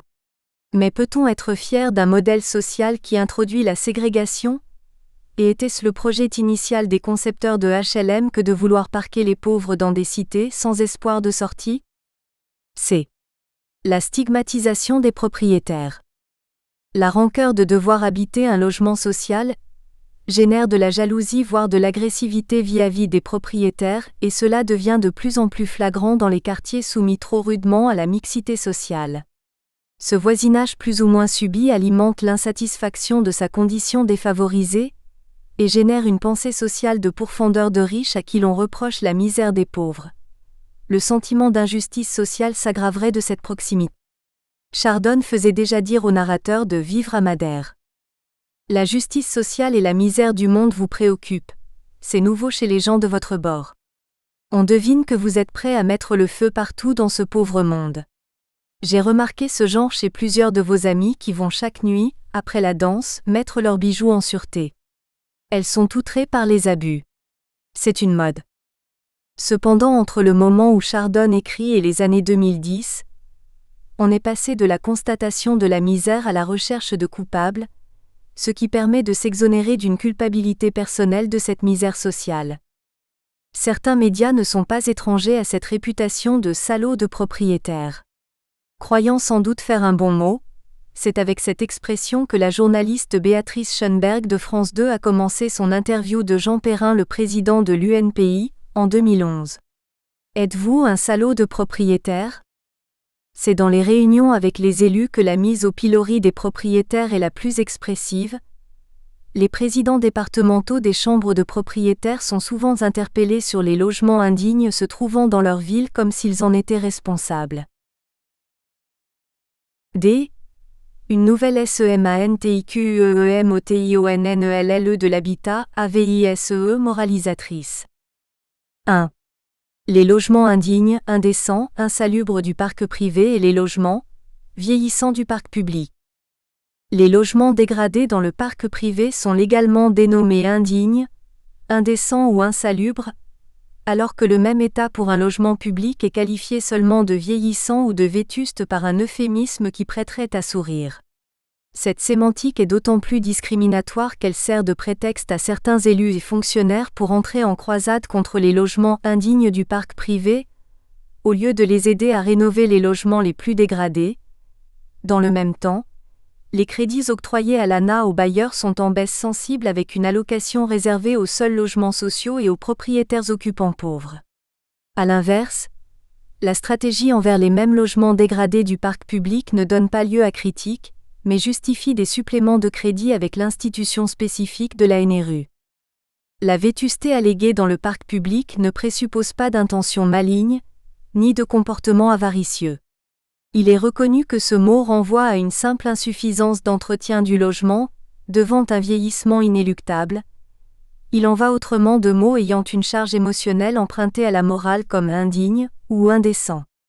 Il est significatif que des textes légaux emploient des vocables empruntés à la morale dans un domaine où la vertu n'a rien à voir, plutôt que des définitions empruntées au bâtiment.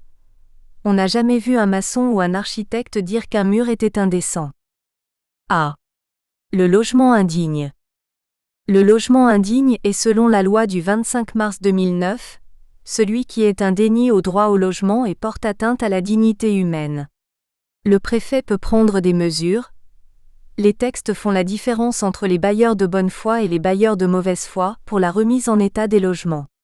Notons cette référence à la bonne foi qui, si elle est prévue par le texte, est utilisée avec réticence sur le terrain par des techniciens ou des élus dans les commissions sur le logement indigne. Cela ne concerne pas les logements inconfortables à qui il manquerait des éléments de confort comme le chauffage, l'absence de WC ou de salle de bain, mais des logements dangereux, en ruine, insalubres avec des risques de saturnisme par exemple ou impropres à l'habitat comme des caves. Il s'agit d'une définition subjective voire émotionnelle, car elle recouvre peu d'éléments objectifs. D'ailleurs le terme d'indigne est impropre, car ce n'est pas un logement qui peut être indigne, mais les conditions dans lesquelles peuvent vivre des personnes. La dénomination de logement inhabitable serait moins moralisatrice, car elle se référerait aux caractéristiques du logement lui-même sans y apporter d'éléments émotionnels. Pour comprendre la définition de logement indigne, il conviendrait sans doute d'y associer leurs propriétaires sous l'appellation de marchands de sommeil. Personne ne peut défendre les marchands de sommeil par l'exploitation de la misère humaine qui fait leur fonds de commerce, mais on ne peut gouverner un pays en faisant des catégories sociales aussi imprécises, au risque d'engendrer une forme de racisme catégoriel administratif en raison du risque de stigmatisation sur l'ensemble des bailleurs. Il conviendrait peut-être de revenir à la définition ancienne connue de bidonville ou de taudis en caractérisant ce qu'est un taudis ou ce qu'il n'est pas, pour ne pas créer de confusion avec les logements vétustes. C'est la Fondation Abbé Pierre qui comprend le mieux cette situation et qui éclaircit le mieux le paysage des logements indignes en distinguant les propriétaires occupants âgés, dans un bâti ancien en zone rurale, les nouveaux accédants qui n'ont pas les moyens de rénover, les propriétaires bailleurs impécunieux incapables de financer les travaux d'habitabilité et les marchands de sommeil. Ces différentes catégories de mal logés ont des problématiques propres liées à l'état de leur logement, à leur statut et à leurs ressources. Ce qu'ils ont en commun, c'est généralement leur éloignement des dispositifs et leurs nombreuses difficultés qui viennent s'ajouter aux problèmes de logement, santé mentale, isolement, faiblesse des ressources, manque d'autonomie, etc. Leur nombre s'élèverait à 600 000 selon la Fondation, on ignore la genèse de ce chiffre. Dans les départements ruraux, des listes commencent à être établies selon les indications croisées du cadastre et de la DDT, Direction départementale des territoires, et ces administrations déclarent sous le sceau de la confidence que les marchands de sommeil sont beaucoup moins nombreux que ce que peuvent sous-entendre les données brutes. Ainsi, dans un département rural, la première série de logements contrôlés susceptibles d'être déclarés indignes N' a confirmé que 10 logements indignes sur les 100 soupçonnés d'indignité. Il faut donc être prudent sur les chiffres avancés par l'administration et sur ceux de la Fondation Abbé Pierre. En fait, les logements très dégradés sont souvent des logements voués à l'abandon, occupés par des ménages en fin de vie, victimes de l'exode rural et voués à la destruction faute de demande.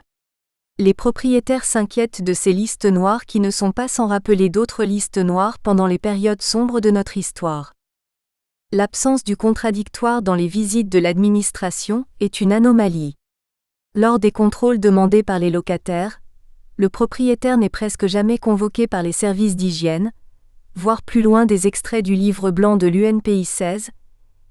Il s'agit d'une instruction à charge sans le respect des droits de la défense. Souvent les logements sont dégradés par les locataires eux-mêmes et il suffirait de demander au propriétaire l'état des lieux d'entrée pour s'en convaincre. Il semble que depuis les critiques de l'UNPI, les propriétaires soient plus souvent convoqués dans certains départements lors de ces contrôles de l'administration, ce qui permettra plus de loyauté.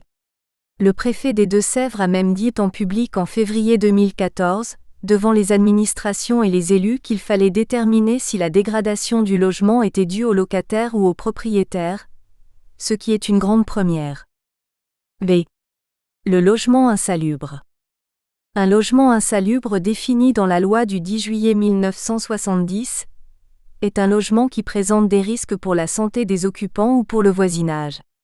Le mot insalubre se réfère à la santé, recouvrant une définition scientifique et non pas moraliste. Les règles minimales de salubrité sont définies dans un règlement sanitaire départemental. Il s'agit de logements dégradés et sans confort. Le logement insalubre se réfère à une liste de critères objectifs non respectés: surface habitable minimale, hauteur minimale sous plafond de 2,20 mètres, éléments de confort tels que le chauffage, l'éclairage naturel et ouverture sur le dehors, eau potable avec orifice d'évacuation, avec des éléments de dégradation ou d'absence de conformité tels que murs fissurés, humidité importante, présence de plomb. À Paris, le règlement précise qu'une des pièces du logement doit avoir au moins 9 mètres carrés. Le préfet peut prescrire des mesures pour remédier à l'insalubrité. Un tel arrêté entraîne la suspension du paiement des loyers, mais pas des charges, avec l'hébergement temporaire des occupants à la charge des bailleurs. La faiblesse du texte tient à ce que l'humidité par exemple n'est pas définie selon qu'elle est récurrente, ce qui nécessite des travaux d'isolation et d'aération ou accidentels à la suite d'un dégât des eaux qui n'aurait pas été déclaré par le locataire. L'eau qui est restée dans les murs pendant des mois avant la réparation de la fuite aura besoin de nombreux mois de chauffage pour s'évaporer. Les deux humidités ont les mêmes apparences avec des murs noircis. De plus, avec la pose récente d'ouvertures en double vitrage sans ventilation mécanique ou blocage de celle-ci par les locataires, l'humidité de l'air a les mêmes conséquences sur les murs quand les pièces ne sont pas suffisamment ventilées par le locataire. Les fonctionnaires et les magistrats qui doivent apprécier l'humidité en relation avec l'insalubrité ou par rapport aux travaux de remise en état, n'ont pas la compétence d'un technicien du bâtiment, et sont enclins à confondre les différentes origines d'humidité et dans le doute, l'imputent au propriétaire exonérant ainsi les locataires des travaux de remise en état. C. Le logement indécent. Le logement indécent, loi SRU du 13 décembre 2000 et 13 juillet 2006, décret du 30 janvier 2002 à voir en annexe, entre dans une autre stratégie quand la santé est moins mise en danger. On ne sait pas où est le seuil de la mise en danger. Les pouvoirs publics ne peuvent intervenir directement dans les rapports locatifs, cette action appartient aux locataires qui peuvent saisir le juge qui prescrira au bailleur les travaux nécessaires avec éventuellement une réduction de loyer. La notion de décence est là encore subjective par opposition à indécent, qui est un terme péjoratif venant initialement d'un comportement contraire aux bonnes mœurs.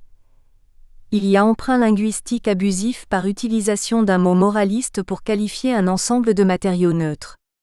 Les critères retenus sont néanmoins plus objectifs avec des normes minimales portant sur le confort, la sécurité ou sur la surface du logement.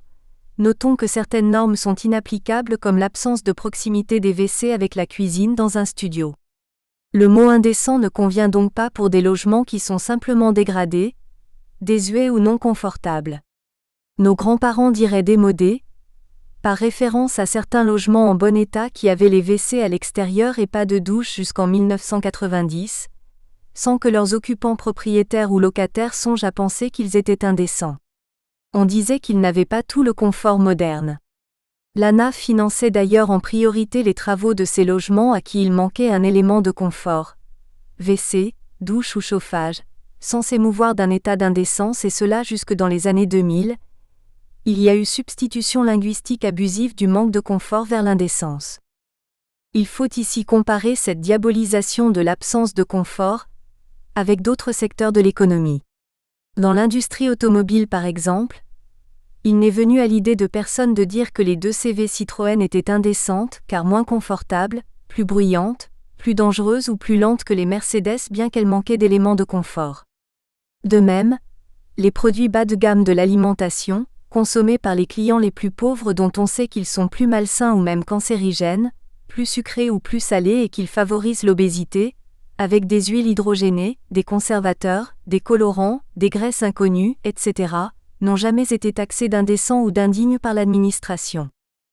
Ces différentes notions établies sur une période de 40 ans auraient besoin d'être clarifiées par un texte unique définissant objectivement plusieurs catégories de logements inconfortables et insalubres. Le paradoxe est que les différents organismes en charge du logement ne savent pas combien de logements seraient concernés par ces qualificatifs de logements indignes, indécents ou insalubres, ce qui ressort de l'étude détaillée de l'INSEE, les situations marginales par rapport au logement, méthode et sources statistiques publiques. Rapport du groupe SML, situation marginale par rapport au logement, sous la direction de Maryse Marpsa.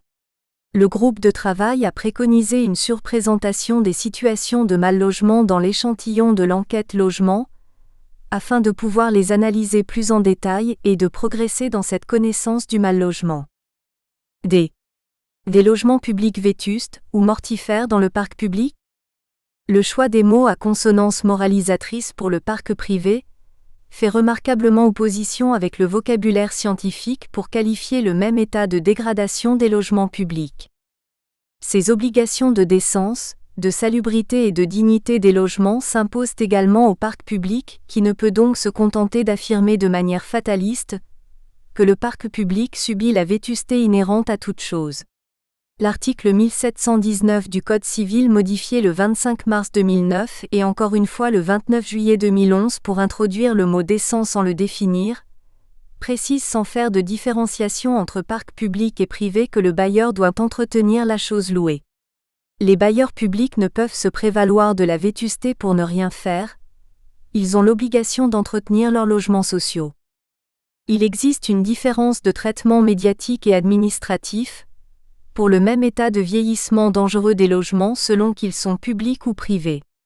De nombreux incendies ont ravagé des immeubles et des maisons du parc public, causant des dizaines de morts et des centaines de blessés graves, comme on le verra dans le chapitre 8.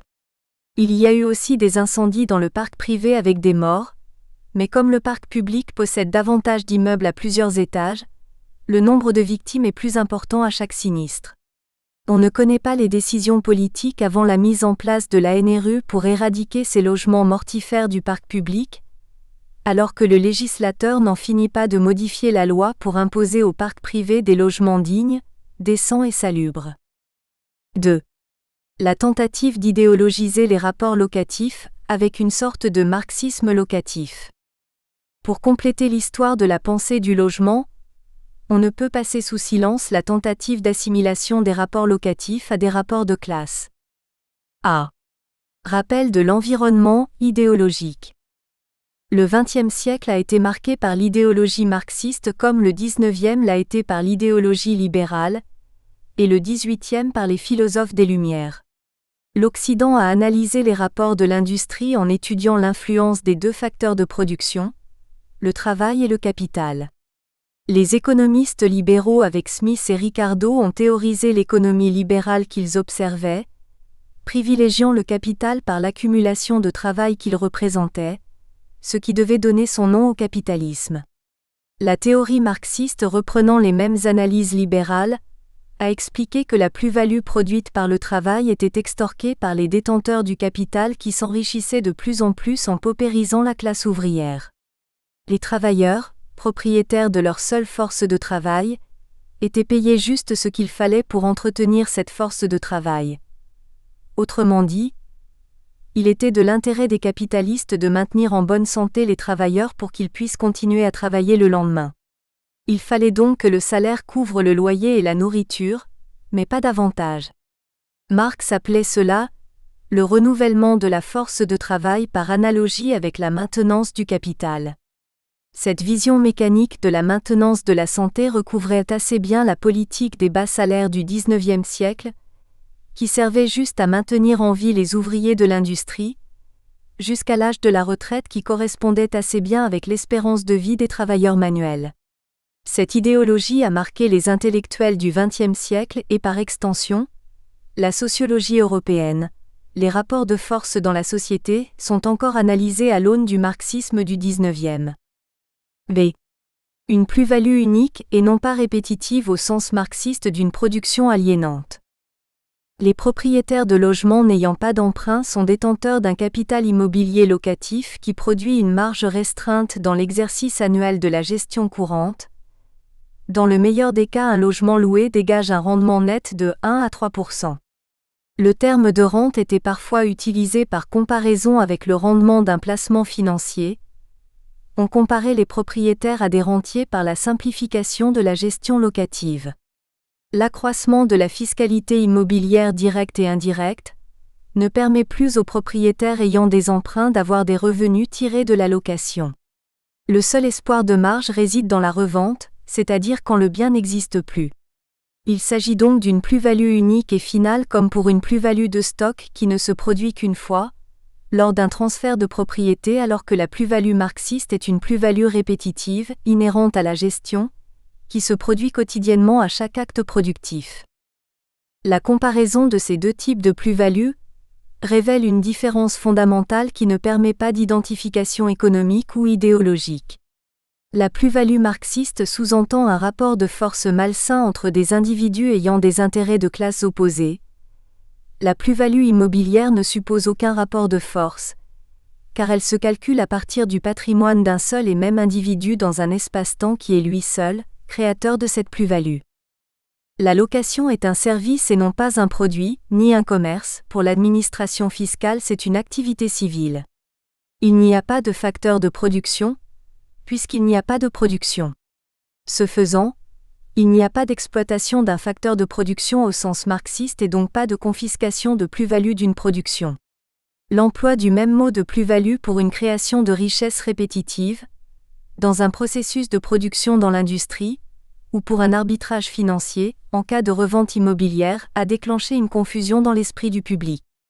La revente d'un bien à un prix supérieur à son achat est une valorisation d'un investissement, c'est un bénéfice de bilan et non pas un bénéfice d'exploitation. L'expression plus-value en matière immobilière est donc tout à fait inappropriée. Cette impropriété du terme a cependant eu des conséquences idéologiques désastreuses. Le public a transposé le modèle marxiste de la confiscation de la plus-value et de la lutte des classes, du domaine de la production vers l'investissement locatif. Les bailleurs seraient une sorte de patronat qui exploiterait une autre sorte de classe prolétaire, la classe locataire. Les loyers deviendraient des profits injustes et confiscatoires du pouvoir d'achat des locataires comme dans une extorsion de fonds. Les locataires ne seraient plus des consommateurs d'un service locatif, mais les agents exploités d'un mécanisme locatif abusif. Ils seraient la nouvelle classe aliénée par des propriétaires avides d'argent. La plus-value locative de niveau de vie, pour les ménages aisés. Soyons clairs, ce sont les hausses de loyer de la région parisienne et des grandes métropoles, correspondant à la loi de l'offre et de la demande qui ont entraîné ce sentiment d'impuissance face à la loi du marché. Les locataires de province qui ont vu leur loyer baisser ou stagner depuis 10 ans, n'ont pas l'impression de subir une exploitation de la part de leurs propriétaires. Ils ont constaté au contraire qu'ils avaient intérêt à rester locataires pour continuer à profiter du système locatif, et dépenser plus ailleurs. La location est un moyen d'augmenter son train de vie en ce qu'elle revient moins cher qu'un achat de logement. Le différentiel entre le coût d'un achat immobilier et la location est le gain ou la plus-value locative de niveau de vie, sur cette dépense contrainte, si l'on conserve ce mot. Il s'agit alors d'un choix pour les locataires. C'est la tentation d'un système social vaguement marxiste dont le moteur serait la jalousie. Un sentiment est venu polluer les relations entre locataires et propriétaires, c'est la jalousie. Les bailleurs qui ont emprunté pour acheter ont constitué un patrimoine grâce au loyer et à l'argent de la banque. Il en est résulté une impression d'argent facile qui fait oublier le risque de faillite pris par ses propriétaires pendant la durée des emprunts. L'envie est un sentiment important qui doit être pris en compte en donnant les moyens de devenir propriétaire à ceux qui le veulent. En ce sens, La privatisation des HLM est la solution équitable pour ceux qui ont enrichi les bailleurs publics avec leurs loyers pendant des années. La jalousie n'est pas un sentiment reconnu avec aisance dans les rapports sociaux comme dans la vie quotidienne. Ce sentiment honteux est donc dissimulé derrière une pseudo-analyse économique de lutte des classes alors que le mécanisme décrit par Marx n'a rien à voir avec la relation locative contractuelle. La méthode utilisée est émotionnelle. On se sert de cas extrêmes de familles vivant dans des taudis, ce que personne ne peut défendre, pour laisser imaginer des généralisations abusives. Cette méthode émotionnelle aboutit à la simplification abusive que le propriétaire est riche, qu'il gagne de l'argent en dormant comme les épargnants, se crée ensuite une sorte de modèle social avec l'hypothèse d'une oppression généralisée dans le cousinage de la lutte des classes. C'est le sentiment de pitié pour les locataires mal logés qu'utilisent les partisans du logement public, pour le généraliser dans un paradigme idéalisé, où toute la société serait heureuse de loger dans des logements bon marché, grâce aux impôts des plus riches dans une nouvelle redistribution fiscale. D. La propriété immobilière, rente ou production de richesse. Le problème plus philosophique qu'économique, qui pollue la théorie économique et la politique économique du logement, consiste à se demander si le logement privé est une rente ou une activité productive de richesse. Le statut officiel des bailleurs privés selon l'administration fiscale est celui de rentier, en ce que l'activité de bailleur privé serait une activité civile. On pourrait comprendre que la chasse ou la pêche soient des activités civiles, mais on peut rester perplexe sur cette dénomination pour une activité qui génère 40 milliards d'euros de chiffre d'affaires par an.